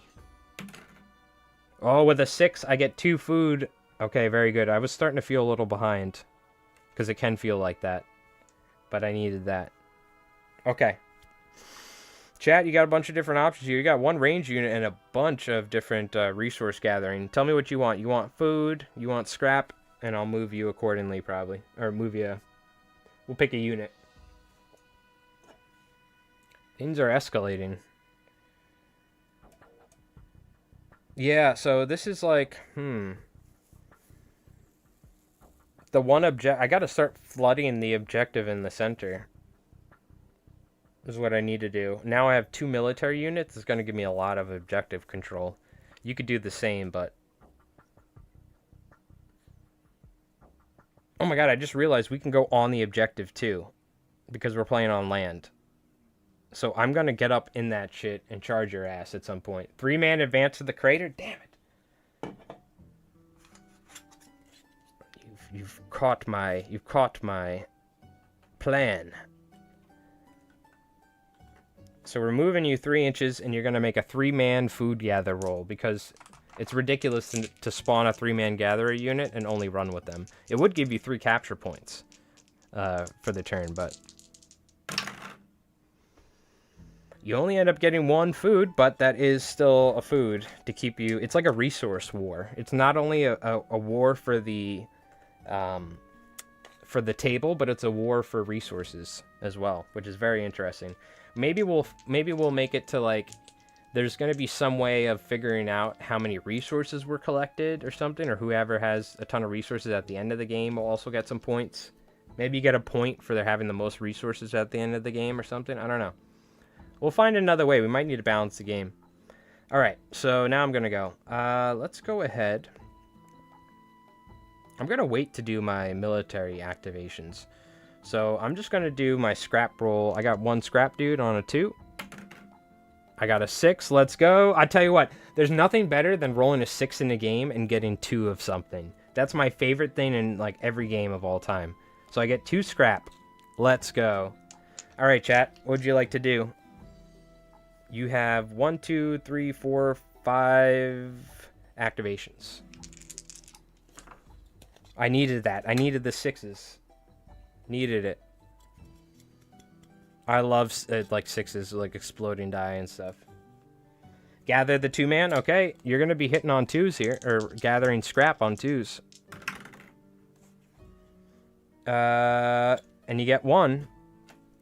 Unlucky with the 1, but that's okay. So you get 1 scrap there. Oh, and I just realized, yeah, I guess we haven't done the... You can also gather food with a scrap gatherer. Maybe we should make it where it's a -1 or something, you know what I mean? We'll figure it out. For now, I guess we're just gathering food with food guys and scrap with scrap. I'll have to figure that out. Or maybe you only can gather with the guys, like we're playing now. It's hard, dude. I'm telling you, developing a game is definitely tricky.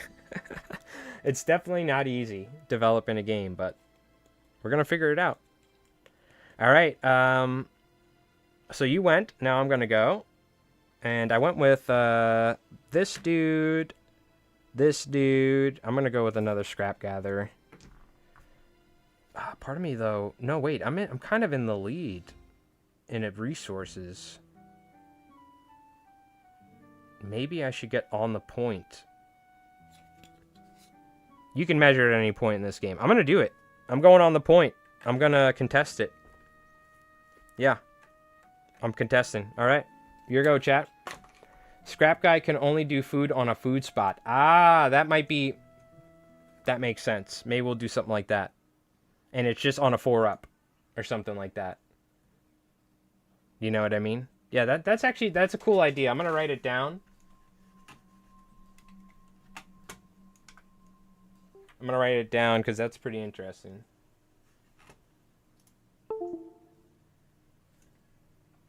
All right, it's your turn, chat. What would you like to do? You have your ranged unit, your 2 gatherers on the point, and your 1 gatherer here who can move up and on a 2-up, get some food.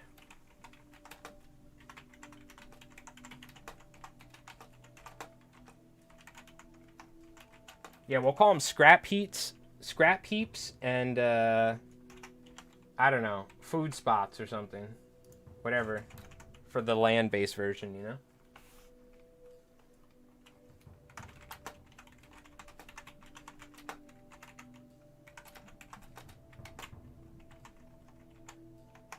Can only gather food on a food spot. Okay. Scrap guy. Yeah, can only do food on there. Okay. Let's... Oh, wow. You could probably get another guy on the point if you wanted to. Do you want to move forward here and get a 2-up food roll, or do you want to get on the point? Because I'm going to tell you right now, I think I'm going to try and out-OC you with these guys. I think I can get them. It doesn't look like I can really get too close. You have to, what did I say, an inch within the objective? And these guys, you kind of have to space them apart.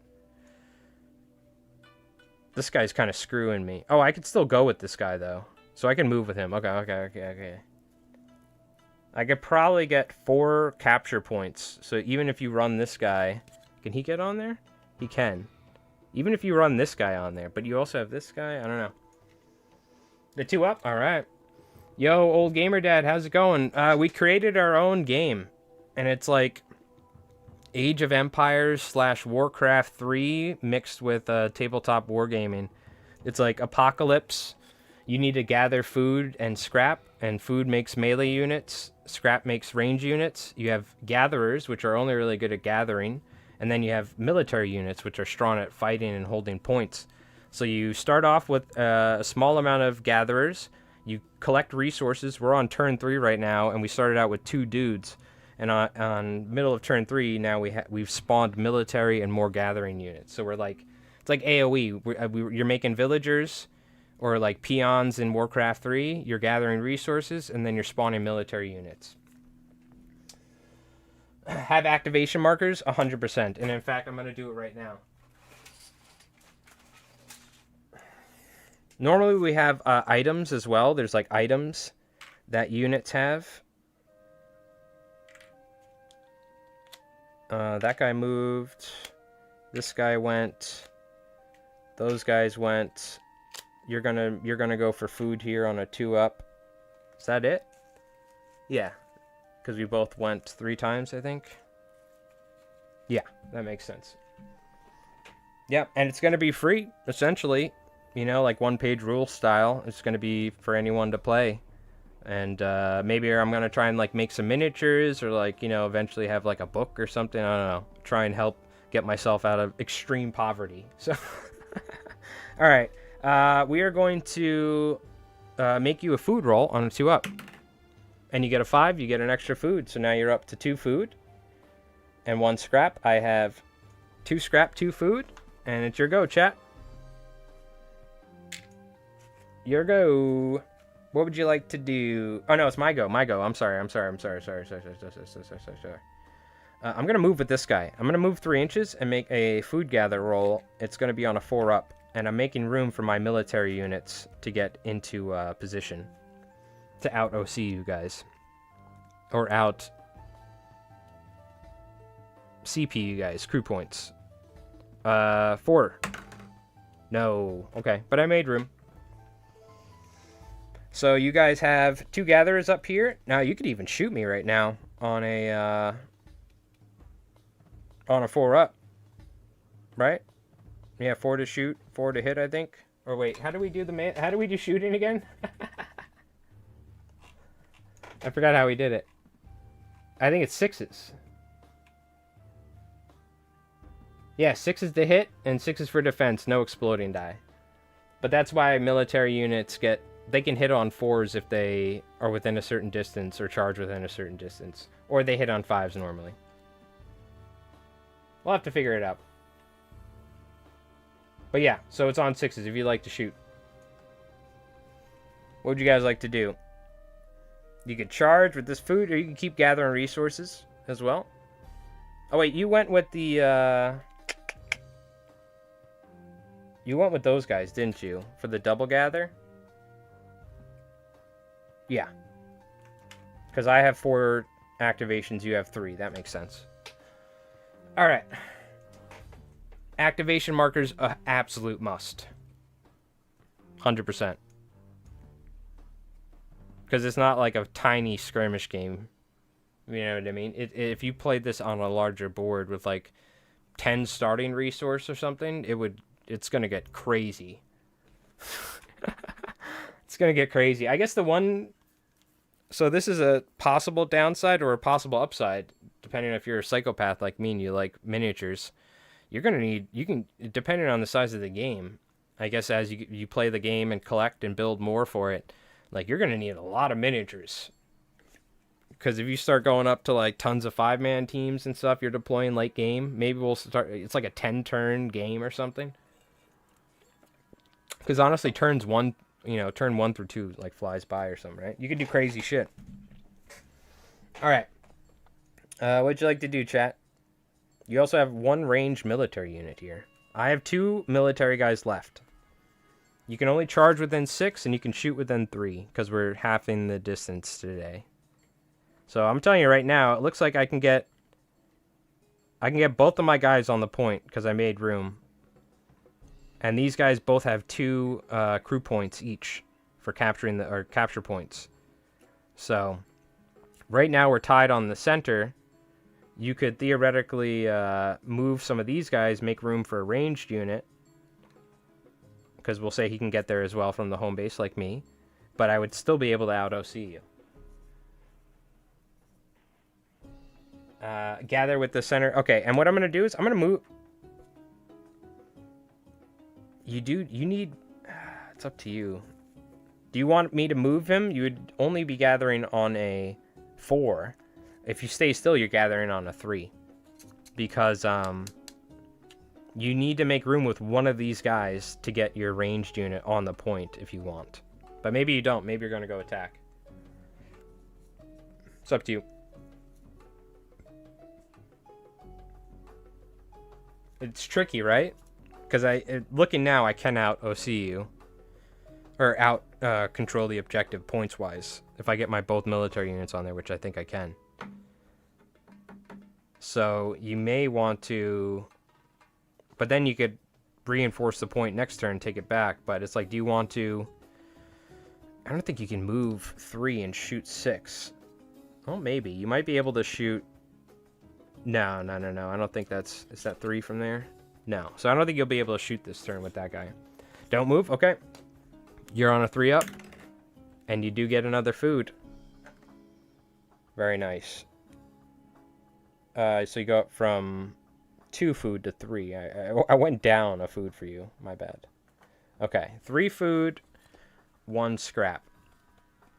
And you activated here. So let's see. I'm just going to run. I'm going to do what I said. If I can get everybody on there with an inch, staying away, which I think I can get a guy there. It looks like it. Within that. All right. I'm running with that melee, dude.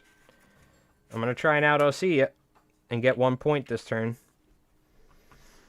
You got this dude here who can move or who can shoot. Or who could shoot and move. And you got, but you'd only really be hitting, well, no, you'd be hitting on a 5 because you're within 3 inches. They do get that benefit. Or you can run, you can move, gather, and then run that guy. Advance and gather? Okay. We're just going to move you a little, just to make room for this guy if he wants to. And he's going to gather. He also could have went to there, but then you'd be losing control points. So you're on a 4. And a 6, no matter what, 6 is always double. You get 2 scrap. This guy's a legend. Very nice. Putting you up to 2 scrap, 3 food, and now you're in the lead again with scrap. But I did give up about 3 activations worth of gathering to, or give up 1 activation of gathering and military units. So I invested heavily in taking the point. All right, now I'm gonna run on the point with this guy. It gets me about here, and now I have. That's 1, 2 capture points, and then this is 2, 4, so 6 total capture points versus your 2. You have 1 activation left, which is a ranged unit. You can't really shoot with them, but what you can do is you can run, I guess, to shoot for next turn. And we'll say you can shoot over this terrain piece. It's just a crater you can shoot, but it is cover on the other side. So. Oh, do it to the barrels? What, you wanted to come to the barrels here? If you want, I can move them to the barrels. Advance with the military only? Oh, interesting. Okay. Oh, so you're staying out of range for me shooting you. Ah, you wily devil, you. Wily dog. Okay, and then you don't have any eligible shooting targets.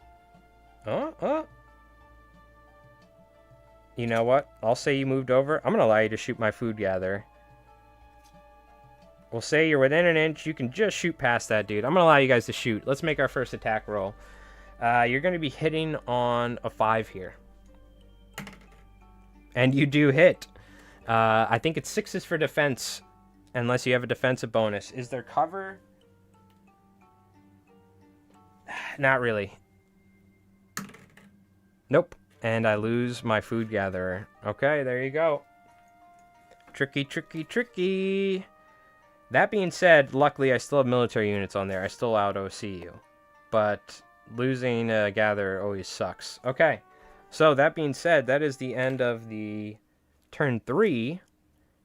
I have the objective now, so I will get a resource for it. And I will get my first point. Let's go.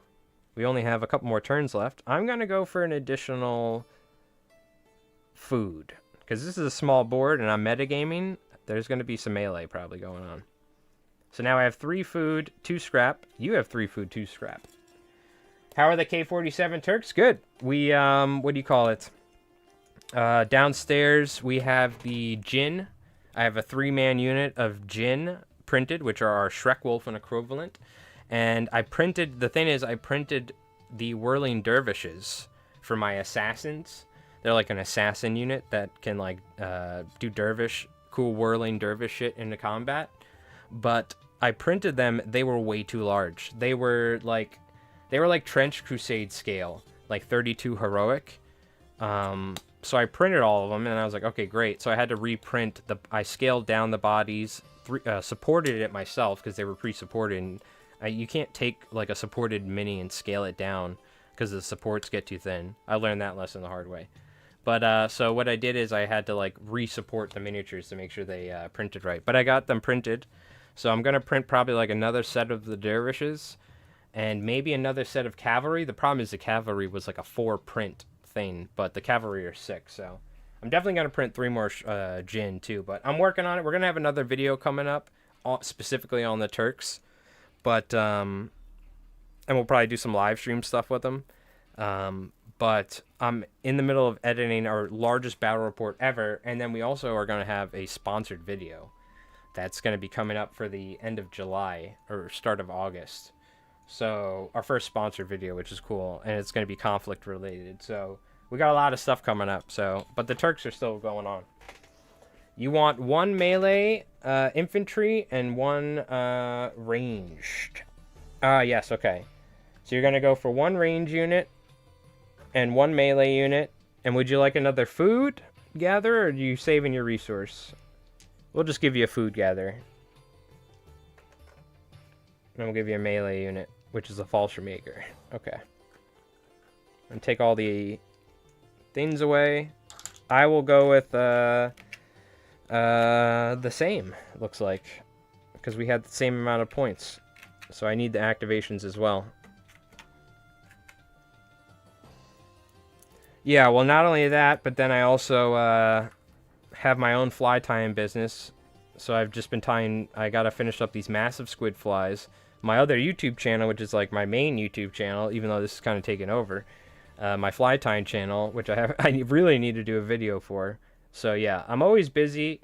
You know, never make a lot of money, but you know, I'm busy, so that's good. So no, I can't complain. Like, the support's been great on YouTube, and what do you call it? I'm lucky that I have people that love buying my flies. Otherwise, you know, I'd be living in a van down by a river. But what do you call it? All right. So let me deploy my units. Ranged.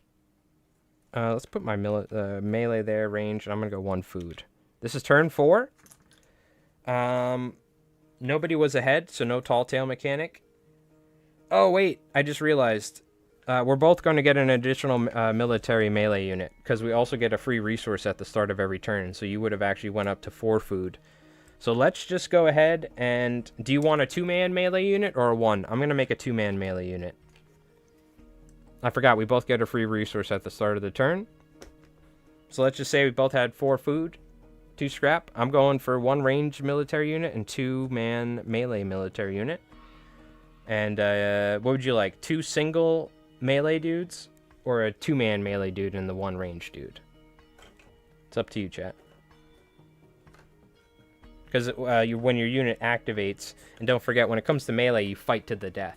You never stop fighting until the unit's gone. Okay, that's what we're testing today, at least if that works. All right, I finished my activations first, so I'll go. All right, we got to start doing some stuff here. I'm going to charge... Wait. Yeah. Well, you could shoot me then. But that's fine. I'm going to charge here. Was not within 3, so I am only hitting on a 5. But I'm going to charge into your regular dude here. And you're hitting on 6s, but I'm only hitting on a 5. Oh, no, they get +1. Oh, yes, that's why I'm hitting on a 5. Maybe we should make it so you hit on 4s with military units, because they gather on 4s. Because I'm just realizing I spent all that for a +1 bonus, and you're going to be hitting on 6s. So I need to think about that. I need to think about military units hit default on 4, just like how gathering units gather on a 4. We're going to think about that. But anyways, I'm hitting on a 5. You get to fight back. You're hitting on a 6, and we're going to fight to the death. You see how that makes sense? Like a military unit needs a good enough bonus to be worth the double the resource. So it should probably... I'm going to make it to where military units innately hit... Oh, wait, but then we got to think about... No, that makes sense, because then you can hit on 2s when you charge within a close enough distance. Yeah, fuck it. All right, anyways.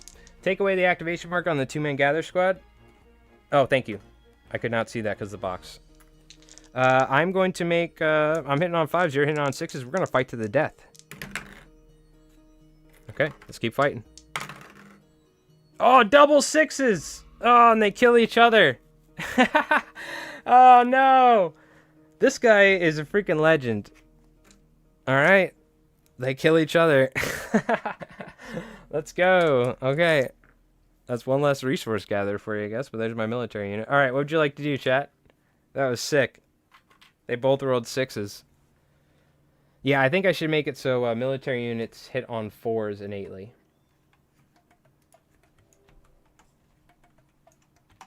We'll figure it out.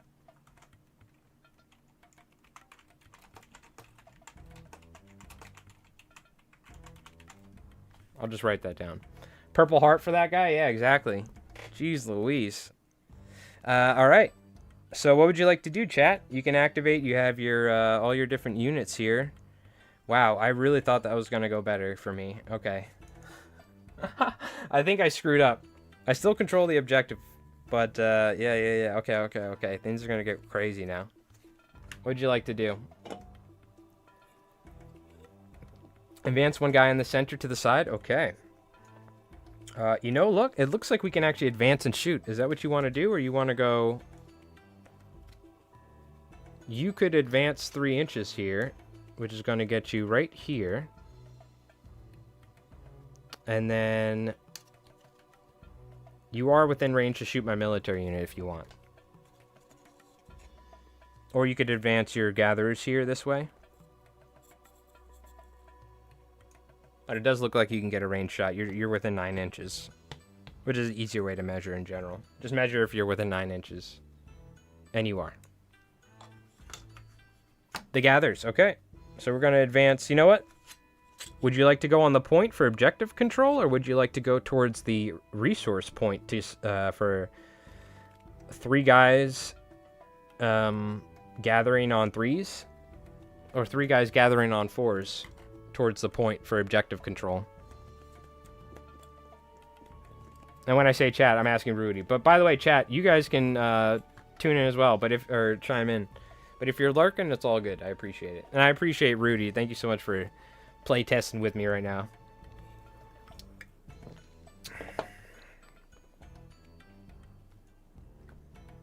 The one guy?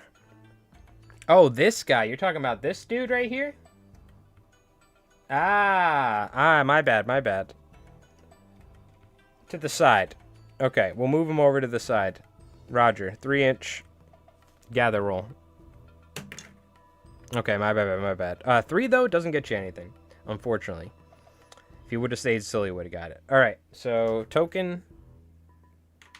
I've already figured out that I am within 9 inches now. I'm going to try and shoot you. I'm going to move 3. Staying on the point. And I'm going to shoot you. So here we go. On a, it's going to be on a 5.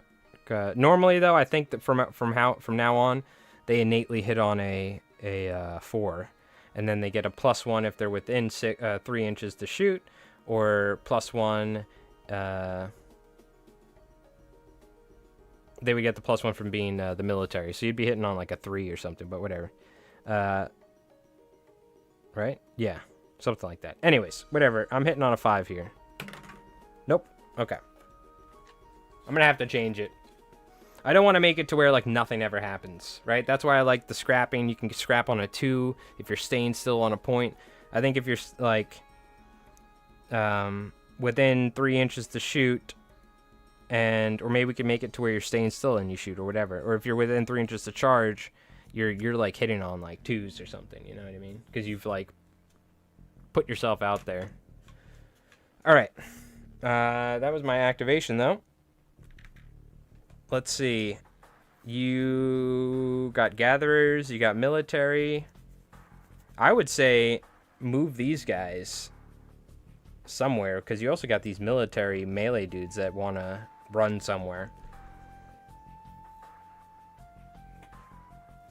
So what would you like to activate? Maybe make some gather rolls? We get some gather rolls out of the way. I feel like at the start of the turn, if you're like in a position to make a good shot, you know, like shot or charge you want to. Otherwise, you probably just want to get your BS activations out of the way and let people move forward so then you can try and shoot them. See, that's the thing. There's tactics involved when it comes to it, you know? More so than just a normal tabletop game where it's like, can I reach the guy and shoot him or not? Because you have activations that don't matter for combat in between, but matter greatly for resources. All right, I'm going to make a resource roll here for you guys because you're staying still on a 2. And I just rolled a 6, so you get 2 food. Easy. Let's go. Easy money. And I'm going to go. Let's do a gather roll here. Oh, wait. Oh, I think I was supposed to go, wasn't it? Oh, no, I lost the dude. That's why I'm missing a token. I'm going to do a gather roll here. 2 up. A 4? I'll take it. That is a scrap. Hallelujah. And you got your 2-man scraps over here. Maybe get those guys out of the way. We'll bang that out real quick. That's a reroll. Ooh, thank God I did. You get 3 scrap from that one roll. A 5 and a 6. Ow, wow, wee-woo. Okay. You're up to 2 food, 3 scrap. You see how things get crazy real quick. Obviously, it'd be a lot more dynamic if we had multiple objectives and stuff and a way larger board. You know what I mean? All right, I'm going to do a food roll here. Let's get that out of the way. We get the boring stuff out of the way because I'm streaming and playing with you guys through chat, which is tough to do at times. A 5 does it. Another food. So 1 food, 1 scrap. Now, if you get a couple good scrap food resource rolls here, I'm going to probably get the tall tale mechanic, but... Oh, I just realized... I'm going to change... I'm going to allow it now, but we'll say it's double the starting resource, which was, what, 2? So you technically can't have more than 4 resources at once, which you do now. I will say it's 4 plus 2, or double the starting resource plus 2 for now, just because you have 5. But technically, there is a cap. That way people can't get super, super, super duper ahead. Like, really far ahead, you know what I mean? So, you're only able to get 1 more resource this turn. Which normally you would be maxed out already. Because we're playing a small version of the game. Normally, you know, if you... For instance, you're starting with 10 resources. You have 10 resources spent at the start of the turn.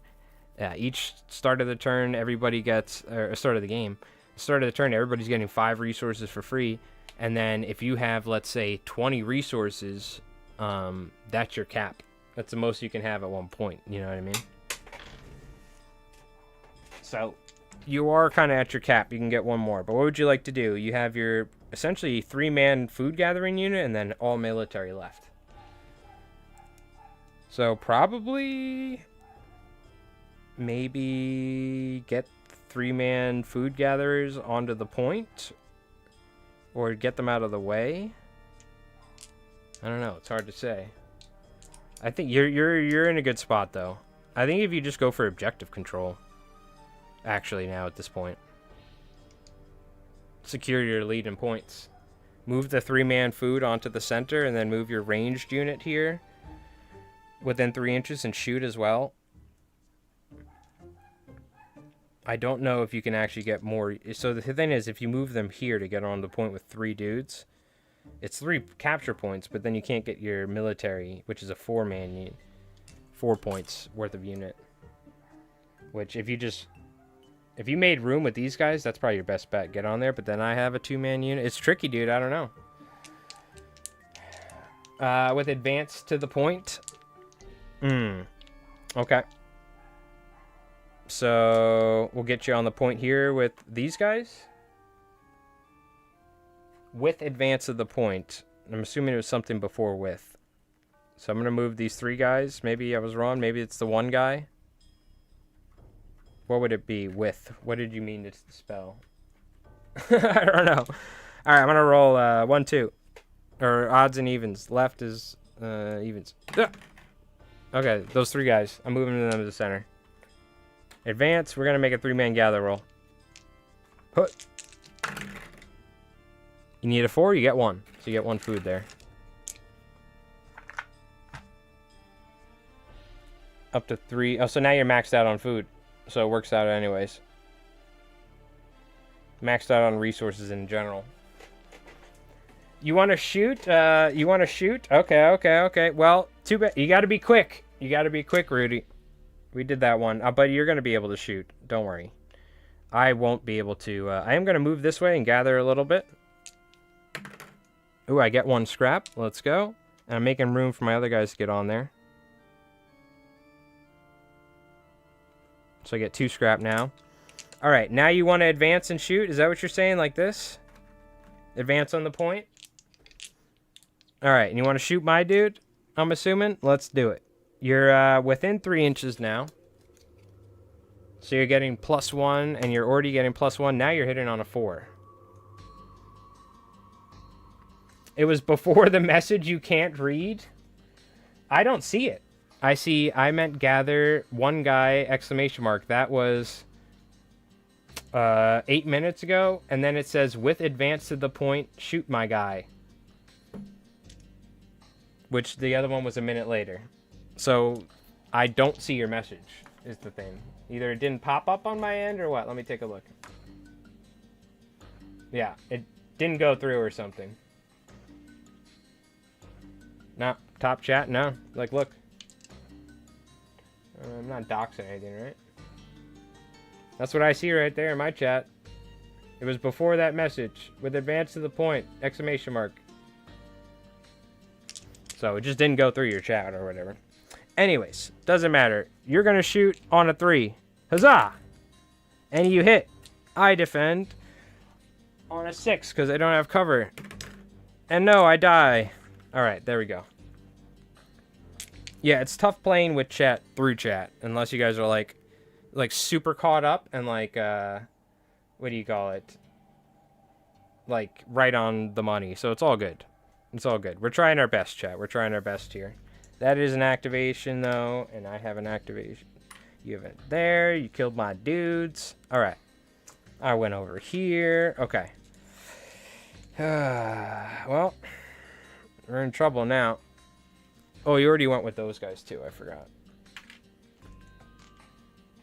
We got those out of the way. Alright. I gotta get on the point. So that's what I'm gonna do. Get these 2 guys on the point.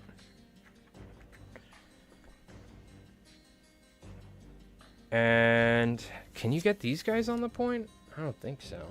No, because you're kind of blocked. But still, though, you killed my dude. So I think, let's see, you're going to have 2, 5, 6. This is 4, 5. So technically I can out OC you, but I didn't. I just rolled the dice. So if I move these guys here, food gathered here. Which I'll just say because you guys didn't have time to. This is what you guys did. Now you'll have room to move up and out OC me. Yep. Because that'll be 4 and you can get the other one in there. Okay, okay. That's what we'll say we did. Because I want to play fair, so. I will write in Discord? No. I'm not going to look for Discord. Oh, okay, gotcha. Yeah, that I did not see, unfortunately. Or that one. You're talking all the way up. Okay, gotcha. Yeah, don't write it in Discord. It's all good. It's all good. It's all good. That's fine. We do the chat here. Don't, you're not going to write it all in the Discord. Okay, so now what you can do is, I'm just going to say you move here, because you can't shoot or charge anybody this turn, but you can move up. You're going to out-OC me here. I could move, if I move 3 inches, I don't think I'm within range to shoot, so I'll just move 6 to get on the point. And now what you can do is, you can run this guy close enough to the point, let's just say, right? Like this. So now you out-OC me. You control the point, getting you another capture point. and 1 free resource, but you don't get a free resource because you're maxed out. Okay? And now,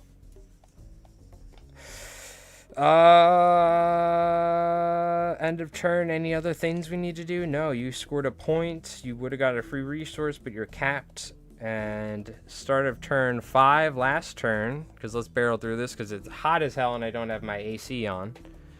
Yeah, run the other guy. We're going to clear these away. You are 6 to my 3, so you are not double over.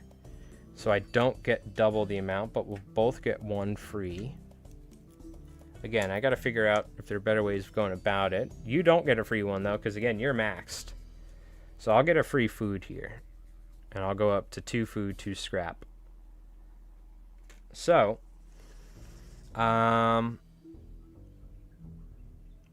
most efficient thing you could do, or the best thing you could do, would be deploy 1 food gatherer and 1 food melee unit. And then, because it's the last turn... And then deploy, because I don't have a way of us figuring out who wins via score, and deploy 1 ranged gather, or 1 scrap gather, and 1 ranged unit. Because you have 2 here, 1, and 1. 6. And I'm just going to go military. Food, or melee, and ranged. That's what I'm going to do. It's the last turn. Why, narratively, are resources capped? Carry capacitor? It was just something that we were playing a game with Jenny Brat on, what was it, the last stream? Also, what's going on Boot Mountain and Derelict. And I kept failing all of my resource rolls, and Jenny was, like, rolling 6s like crazy, and she was like, I think we should do a cap on resources. Because if someone just has a bad turn or two, which is like any war game, but it's like to stop the game completely snowballing, because things can snowball really quick in this game. There's no fixed point size to your army, essentially, right? And we could have a cap on how many points you have on the army or on the battlefield at a time, but there is technically none. So if we don't limit the amount of resources, then theoretically, if somebody brings rigged dice and you just roll crazy 6s, like Rev does, he has his rigged warlord dice and everything, you know? I just joke about that, but he rolls 6s like crazy on some of those dice. Then he can start gathering so much resources that I theoretically will, even if I play a perfect game, I don't think I could, like, ever come back. It's like why are we even playing the game at this point? You're 40 resources ahead this early in the game, you win turn 2. You know what I mean? So that's kind of the idea. Maybe we're wrong, I don't know. There could be a version where there's no cap. But we're play testing the game, and we're like trying to... I'm making a game from scratch. I've gotten a really good, you know... I've gotten a... Why can't I zoom in this or something, you know? Like, can I not... Anyways, on my phone I can do it. But I have literally almost an entire game figured out. But now it's a thing of like, okay, is the game good? Is it balanced? Is it fun? Is it exciting, interactive? So that's the whole idea. Yeah, Derelict, we've been working on it for a little bit. It's called Tackling the Apocalypse, which is like the ship-based version of the game. It's a fishing game. But there's also Conquering the Apocalypse, which is like if you just want to play with any miniatures, like bolt-action miniatures and fantasy miniatures. That's like a land-based version. So it's a very, like, it's like Turnip 28, where it's very open in terms of base sizes and like whatever units and the lore, whatever. It's just like a game mechanic and like post-apocalyptic. But if you want to use dwarves on spaceships versus fucking Byzantine guys on horses, you can use whatever the hell you want. It's miniature agnostic, so. All right. But yeah, that's the reasoning, Derelict. I don't know. That's the thought process behind it. I will say chat, or Rudy, has been doing great and on dice rolls, and you can see there's a significant advantage, but it's not too far ahead. But if we didn't have a cap there, it would be, I mean, it would be like a real RTS like AoE, where somebody has like 1,700, what do you call it? Oh, well, there's a narrative reason for that. You can only gather, or you can only, what do you call it? You can only produce so much out of your home base. That's the reason. So the whole idea is this is only a little brick wall. in the actual game, you have a piece of terrain that is your docks, or you have a piece of terrain that is your barracks or whatever, or your home base, your command center. And there's two ways to win. You either score points, and at the end of the game, whoever has the most points wins, or you can go, it's very hard to do, you can take a giant army that you built up and blow up their home base. Kind of like Warcraft 3, I think, is like when you destroy their home, one of the last home things. That's how they lose or something. So that's kind of like the narrative behind it, or the lore. I just came up with it on the spot, but you can, it's a, you know, depending on the size of your outpost, they can only produce so much, and they can only do so much. Like, yeah, great, you have so much food, but how many people are in there, you know, in the I don't know how they're making these people. I'll leave that imagination up to yours. You know, up to you. You can figure out how they're doing it. But maybe the Love Shack or something, you can only, you know, you can only get so much out of there at once, you know? So, I don't know how they're doing it. I don't know how they're making new villagers like in AoE 2. You tell me. It's up to your imagination. So, actually, don't tell me. Don't put it in the chat, okay? All right. So, we're going to go here. Person who ended their activation first goes, which is me. If I can just maybe get everything on the point, I still won't win, right? Because you're going to win by objective. But that's okay. That's how games go. It shouldn't, you know, it's the way she goes. But I think if I can do some good carnage here, that'll be nice. The other thing is you spend your resources at the start of the turn. I'm thinking about, there could be a version of the game where the second you get a resource, you can spawn. So it's like simultaneous. You activate, you gather resources, you immediately spawn a unit. That's more like an RTS game. This is, but that is something I thought of later. We're just playing it more in a normal manner here. I tell you what, for fun, I'm going to charge your 2-man shooting unit here with my military unit. And I was within 3. So I'm going to be hitting on 4s here. You guys can fight back, but you only hit on 4s into 6s because you're a ranged unit. And we fight to the death. These are all things I don't know if it's going to be in the permanent game, but we're trying it. The fishing come into play. So this, we're playing this on this, but normally you'd play it on water. And you have gatherers. You have fishermen who gather food, and you have scrappers who gather scrap. I don't have fishing ships. I don't have a water board built. So we're playing it on land because there's a land-based version and a ship-based version. The whole idea is the game originated from a water-based game with ships, and you have fishermen and scrap gatherers. The scrap gatherers go out, they use magnets and fucking dredging to try and dredge up scrap from the bottom of the seafloor, and the fishermen will go and try and capture fish. So that's the whole idea. But I don't have entire ship armies, and I don't have entire ship terrain and everything, so we're playing the land version, essentially. All right, we're fighting to the death. You're the red and blue dice. I'm the black and white. We keep fighting till somebody dies. I'm hitting on 4s. You're hitting on 6s into 4s because you're a ranged unit and not a defensive unit. So I got one dude there. So you take one dude out. You don't get your 6s. Again, 6s into 4s might be harsh, but, you know, ranged units have so much... they have a lot more versatility for shooting, so I don't know. We'll see if it's too harsh. Ooh, I do get a 6, though. Which will take that last dude out. The military, the ranged unit does not fare well against the melee unit. And then a slight 1-inch consolidation. Okay. I was thinking about having it to where it was 4, like, defensive, or where range units can always hit back on 6s. But, like, then they're too good. Because they can shoot, and they can virtually hit with just, instead of getting +1 or 2, you know? So, I don't know. I think I like the 4s into 6s for the range units for melee. Defensive units get +2 to defense, but they have, they hit on 6s and fighting back, and really only melee units can hit on, like, 4s. So, I don't know. Again, I'm still figuring out how to balance everything and figure it out. But that is that. I did charge. Now you can, now it's your go, chat. Would you like to charge my units? Would you like to gather, shoot? What would you like to do? You got a bunch of gatherers. You got some military units. You have a 2-man melee team. You have a 1-man shooting team and a 1-man melee team, or a bunch of gatherers. Gatherers can fight, but they only hit on like 6s. I mean, these are modern weapons, so unless they are surprised, range units should do well in close combat. Yeah, but this is again like, maybe you're right. Maybe that is the way of doing it, Weird War. But these aren't. Don't think of what these guys actually have as what they have. It's just a generic weapon thing. It's like an apocalypse game where they're making things out of scrap they find in the ground, and they're like hunting for food or something. So they don't have like manufacturing to make crazy shit.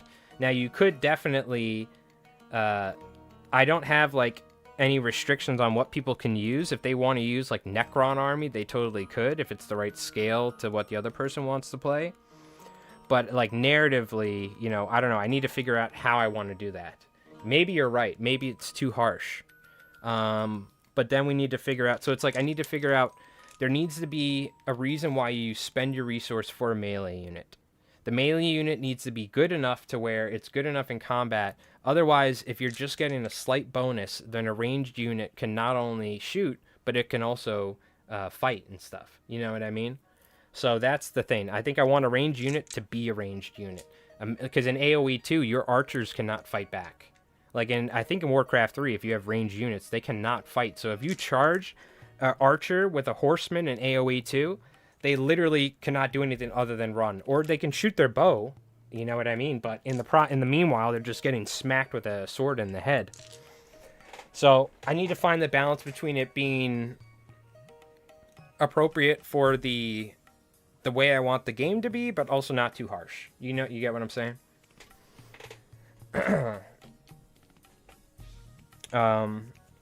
Advance and shoot. The unit that charged. All right, you got it. Try and weaken them up a little bit. Advance is 3 inches. Oh, wait. So you spawn there. Let me measure. You spawn there. You get... Normally it'd be 6 and 12, but we're playing on a tiny little thing. And it does get you within 3. So you're going to get a +1. You're hitting on a 5 here for the shooting. Now, again, we may make it so military units always hit on a 4. Or military units start at a 4. And then they get +1 to shooting... Oh, no. Yeah, okay. So this, again, I gotta figure it out. You're hitting on a... you're hitting on a... what do you call it? You are hitting... Let me think. I'm a fucking idiot. We're changing things on the fly, which is the biggest issue. What did we do for the shooting? Did we determine what the hell I was gonna do?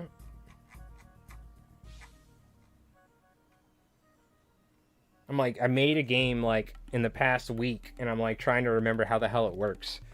Wouldn't be smart to advance and shoot because you lose that advantage. The closer you get to the CC units, you want to kill them from far away. True, but you want to get towards the point is the thing. And that unit can't activate anymore because I just activated them. If that's what you're asking for this specific scenario. Where the hell...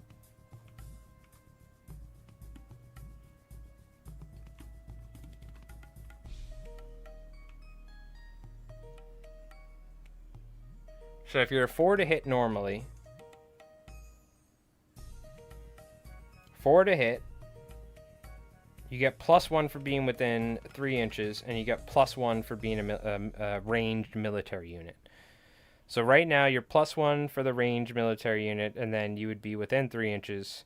You'd be hitting on 2s. That's the way I did the change halfway through the game. We're still playing it where you're just hitting on...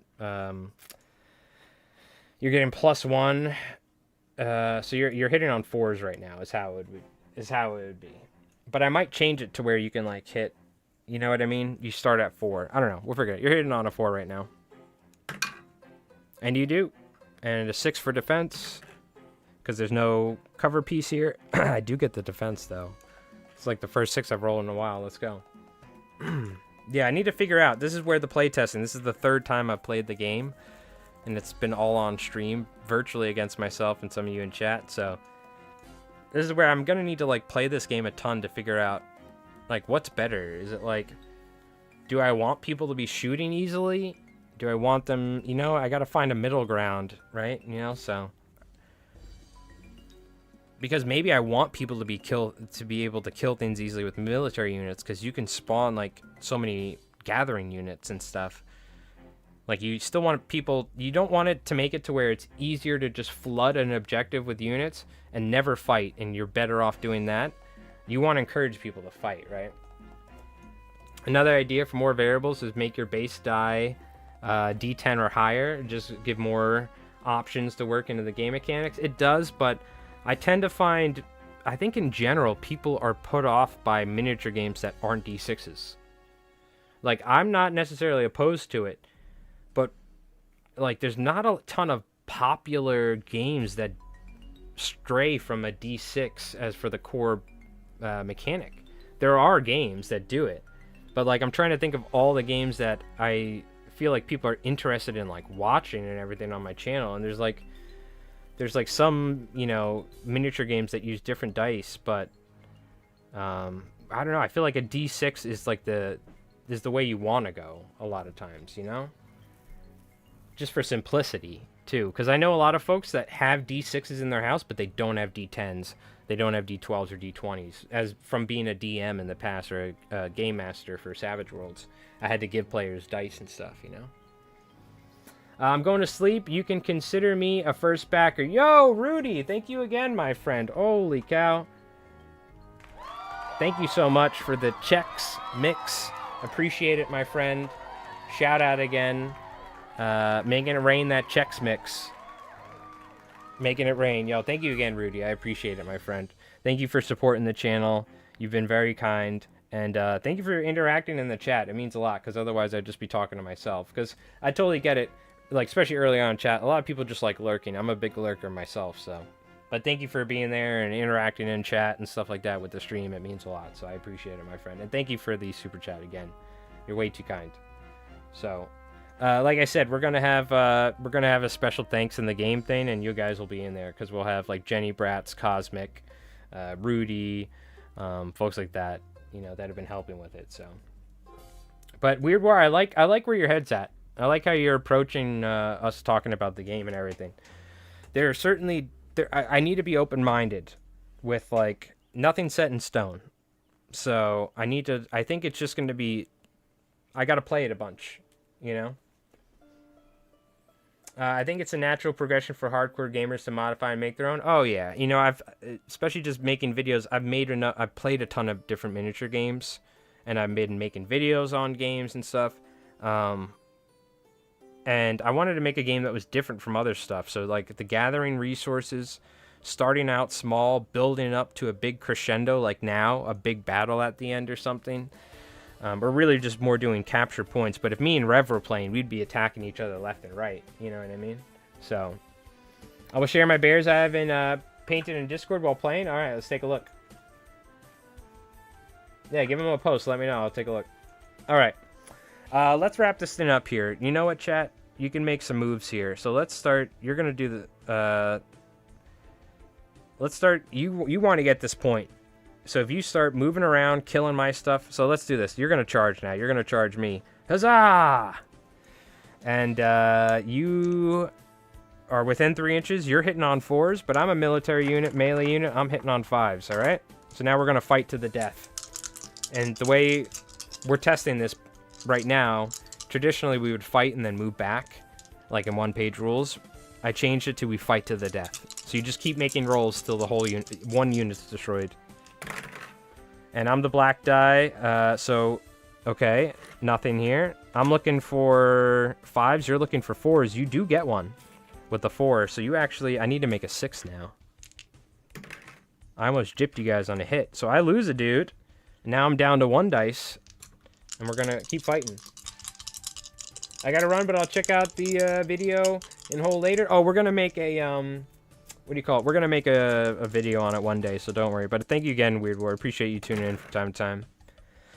And, yep, you take out my last dude. Okay, nice, nice. And you don't lose any dudes in the process, which is always good. Okay, now we can put that there. You've activated.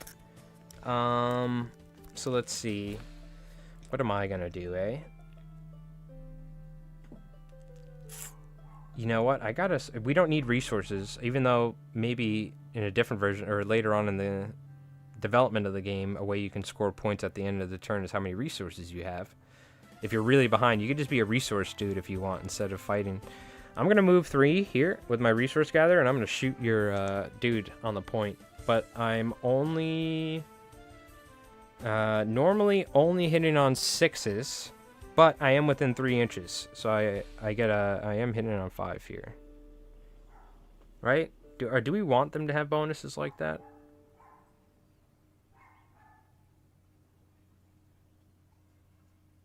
I think gatherers should really only be hitting on 6s, right? I think that's the way I have it now in the game. Well, let me think. Did we have a gatherer shoot or fight before? Does that bonus apply to them? The distance bonus. They wouldn't get the bonus for being a military unit. I'm going to say no for now. They're just on 6s. But maybe that's something to think about that we want. No. Okay.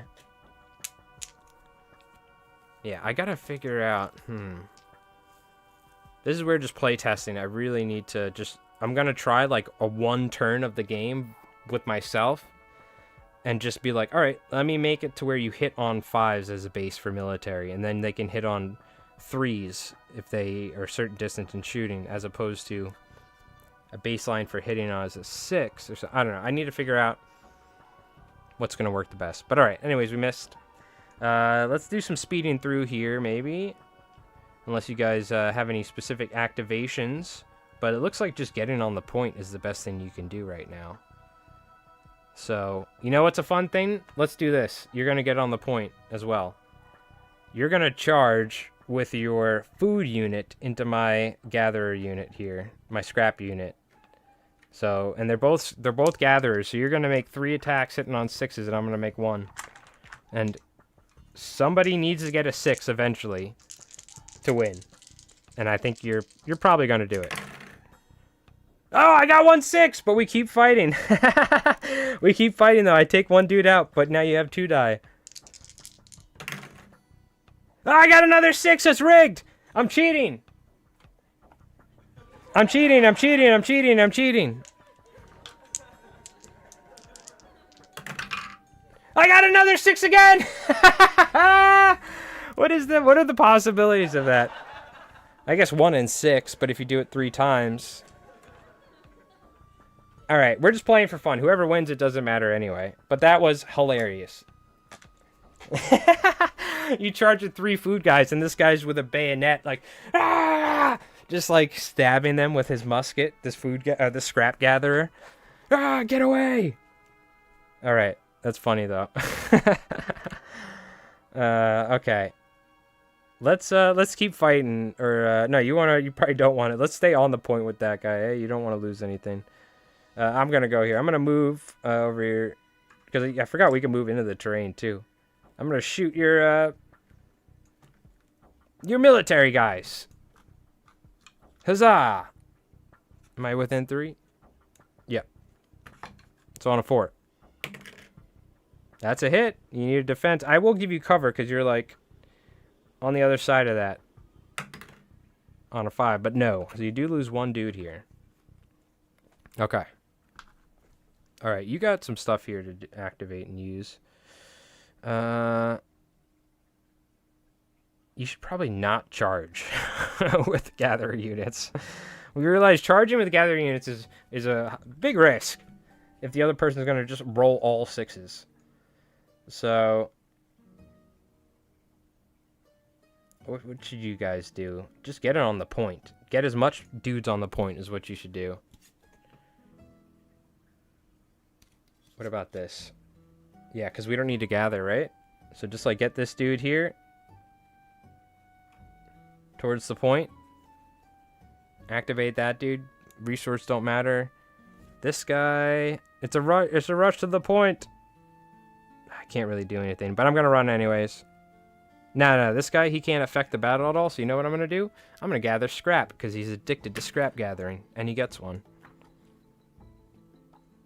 He actually doesn't care whether we win on the battlefield or not. He's just a hoarder, and he loves trinkets. Okay.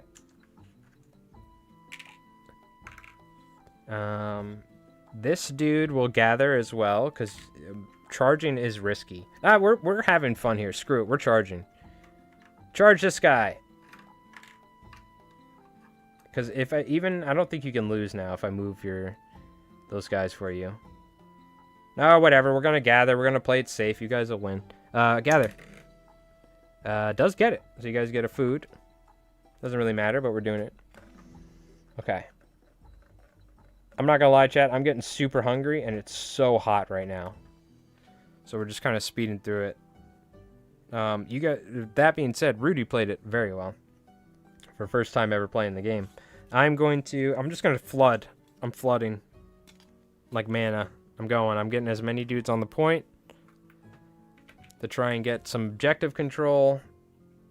And we'll say you do the same, because you don't really have any actual melee. You don't have any charges or shooting really to do within range. So I'm just gonna do the same on the point, and we'll see who can out OC. I kind of screwed you guys over by dying with that big 3-man unit, but I think you're still going to out-OC me here. And then I go here, and that's it, I believe. Oh, no, you still have more activations. So it would be like... we can't really get on the point, though. So what's the OC? 1, 2, 3... Or what's the control points? 1, 2, 3... 5, 7... versus... Oh, I think I had OCU just by 1. So let's just say you can sneak one guy in here, because I kind of screwed you guys over. This guy runs. Huzzah! So, I think it's 6, 7, 8 versus... yeah, 8. So we tie up the point at the end of the turn, and you guys can move 6 there. 1 resource to 1 resource, but that doesn't matter. And I have one score point. You guys have 3, so you guys end up winning the game. I still win at a 1, but you're just preventing me out of pure pity or pure spitefulness to stop me from getting an extra point. So congratulations, chat. You are the winner. Yeah, I got to figure out, we're playing in a small board, and we played it with half scale and everything, and this and that, yada, yada, yada. It was more of like, we were just, like, playing for points. But, there's definitely, like, a ton of complexity to the game when it comes to how you gather and, like, how you want to spend your resources. We didn't do a ton of attacking. We went more just like the safe route, but ideally there's going to be a ton of carnage with military units and stuff, especially spawning bigger units, you know what I mean? So, I don't know. I've only messed around with it on a tiny board. I really want to play on a 4x4. So I'm going to do that here at some point, and I'm going to probably, what I'll do is I'll sit down and I'll try different things, like, all right, I'm going to use this as a baseline for shooting for military units, or this, and see if this feels better, if that feels better, vice versa. You know what I mean? And I think it'll be good when I can actually have more room and, like, more objectives and, like, play it on a proper board, you know? So what I want to do is I'm going to make, like, teeny 12mm version of the game, the ship game. I'm going to have a smaller version for us to play on the table like this. So I'm making little ships. I have teeny little dudes I printed.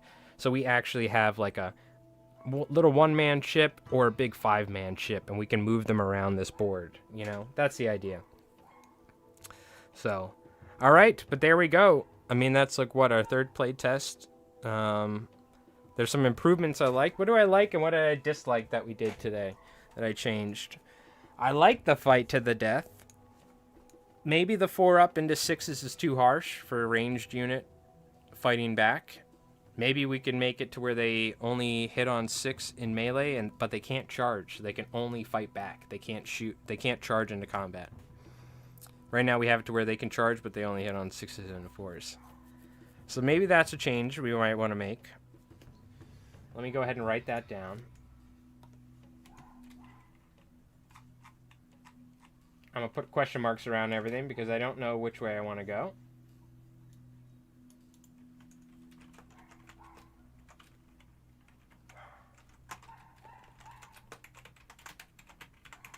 And what else?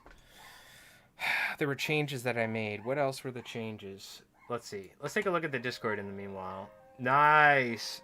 I saw them the other day. They look great. It looks like you got more work done to them. Oh, man, you didn't even put them on the bases. Hell yeah, that'll make it a lot easier, huh? So how was the hot glue? With the foot into the hot glue, it comes out really easily and everything? I've never glued the actual straight up miniature with the hot glue. That's interesting. They look good, though. They look good. What is it, mostly speed paints? Is that what that is? Or did you go with some washing? I like how it's like, the bear fur looks nice and simple, but it looks good. Well done. Yeah, there we go. Ooh, those tanks look nice. Is that a speed paint you're using? I like how it's like kind of whitish. Or like how it's like swirly. It looks like. Yeah, very nice. Looking good, dude. Well, let's take a look. What else we got? Oh yeah, Derelict with the Sniper Priests. Very nice, very nice. I want to take a look at some of the plastic Trench Crusade stuff at some point to see what it's like. And yeah, this is what before you finish them. Very nice, Rudy. Very nice.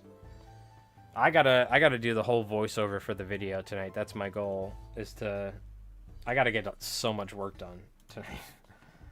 We got Ganon with the starter game. Very nice. Some Shrek Wolfen, B for Birdie in there. Love the objective looking thing it looks like. I gotta make little tokens for us to show who's in control as well. I haven't done that. And this is what I've been doing. I built like 30 of these so far. But these are my little wooden ships for our 12mm version of Tackling the Apocalypse. So I actually printed 12mm dudes too. So this will have like 1 or 2 guys on it. And this will have like 3 or 4 guys on it. You see what I'm saying? And they'll be like little 12mm dudes, which 12 millimeters is not much bigger than this right here. It's like this big. It's crazy how small a 12mm miniature is, by the way. So. And yeah. Yeah, and Damn Legion with the Anzacs. Very nice. Oh, and Rudy, too, ended up picking up this whole thing, dude. For like €250 or something, but that's killer. Panzer IV. Looks like... I'm not certain. Is that a Panzer IV? No, it almost looks larger. It almost looks like a tiger or something. What is that? Is that a Strun tiger or... Big boxy thing? It's like a dual autocannon tank. I don't even know what that is. This looks like a, maybe like a Shinin cannon. Is that a Shinin cannon tiger or something? I can't really tell. This might be like a Shinin cannon King Tiger or something. It looks massive though. It's hard to see. It's hard to tell. Doesn't that looks bigger than a Panzer IV or something? And then a half-track 251 Handemag or whatever, and the Puma. Very nice. As well as Nachtdalben, Stalltroopin, Shock Troopers, Stalltroopin. I mean, that's got to be well over what, like $400 or $500 worth of miniatures, maybe I want to, or maybe not. No, it's not that much, right? It's still you gotta have saved at least 100 and something euros. I feel like it's because it's the tanks. These vehicles could get a little pricey for you, but it's still cheaper than Warhammer. But I'm trying to think like. Box of Stalltroopin, box of Shock Trooper, or 3 Shock Troopers, yeah. No matter what, still a great deal. But that's the great thing about Warlord, is it's not the most expensive miniature game, which I love any of their games, so. Alright, chat. What do you call it? Hopefully you enjoyed this mess of a playtest, but again, I need to like make a sheet or something, too. I need to figure out a way to... get everything neatly organized for everybody. So eventually, this game's going to be free. It's going to be like a one-page rules thing where it's going to be like a couple sheets. Miniature agnostic, you can use what you want. And whether you want to play the on-land version, so you don't need to worry about ships and stuff. Or if you want to play like a naval version or something. But yeah, that's tackling / conquering the apocalypse. And... I don't know. We're going to have, it's going to be a wild ride. Testing it, developing it, coming up with new things, and trying not to make it too complicated as well. But right now, I think we're doing good, and it's simple enough. I just gotta, the number one important thing, it needs to be a fun game.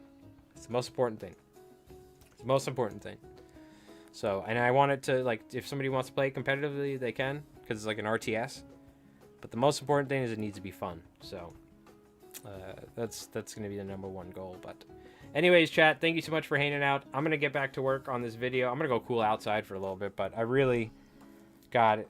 I probably got about 4 hours worth of voiceover work I'm going to do, because I end up doing it a lot. So, it is 500 euro? Yeah, that's what I thought, man. That's a lot of tanks. Oh, there's 36 totem core. Oh, okay. Well, there you go. We can't see that. Very nice. Makes sense. You have the Nox there. So you have a Nox there. You have, those are probably shock troopers. The Totenrot shock troopers right here, maybe, or something. Is that what they are? And all those totem core. Nice.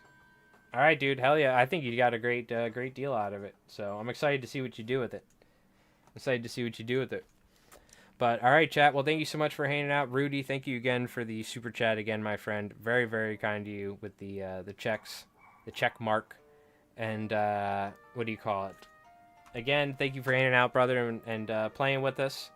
Weird War. We had Derelict, Boot Mountain. Again, appreciate you folks hanging out. Old Gamer Dad, Dex, Klovek. So, all right, chat. Jenny Bratz as well. What do you call it? Yeah, this new video will be out in a couple days. It's going to be over an hour and 30 minutes long, probably, of like our style of edited battle report. It's going to be the longest video I've ever made on YouTube. And probably the video that's taken me the longest to ever work on YouTube. So I'm excited. And yeah, after that, we have some really fun stuff planned for the channel for videos and all sorts of cool stuff. As well as we're going to be playing this game all the time and testing it out. Don't worry, we're going to get back to doing some hobby stuff, but I'm going to try and at least once or twice a week, we're going to play this game and test it out. You guys are going to, you know, you're going to be part of the development. So, all right, chat, you take it easy. You have an awesome night, and what do you call it? We'll see you soon for probably another stream during the week, all right? And as well as a big old battle report coming out, so. All right, chat, thank you so much for hanging out. Rudy, have an awesome night. Everybody, you folks take it easy, and we'll see you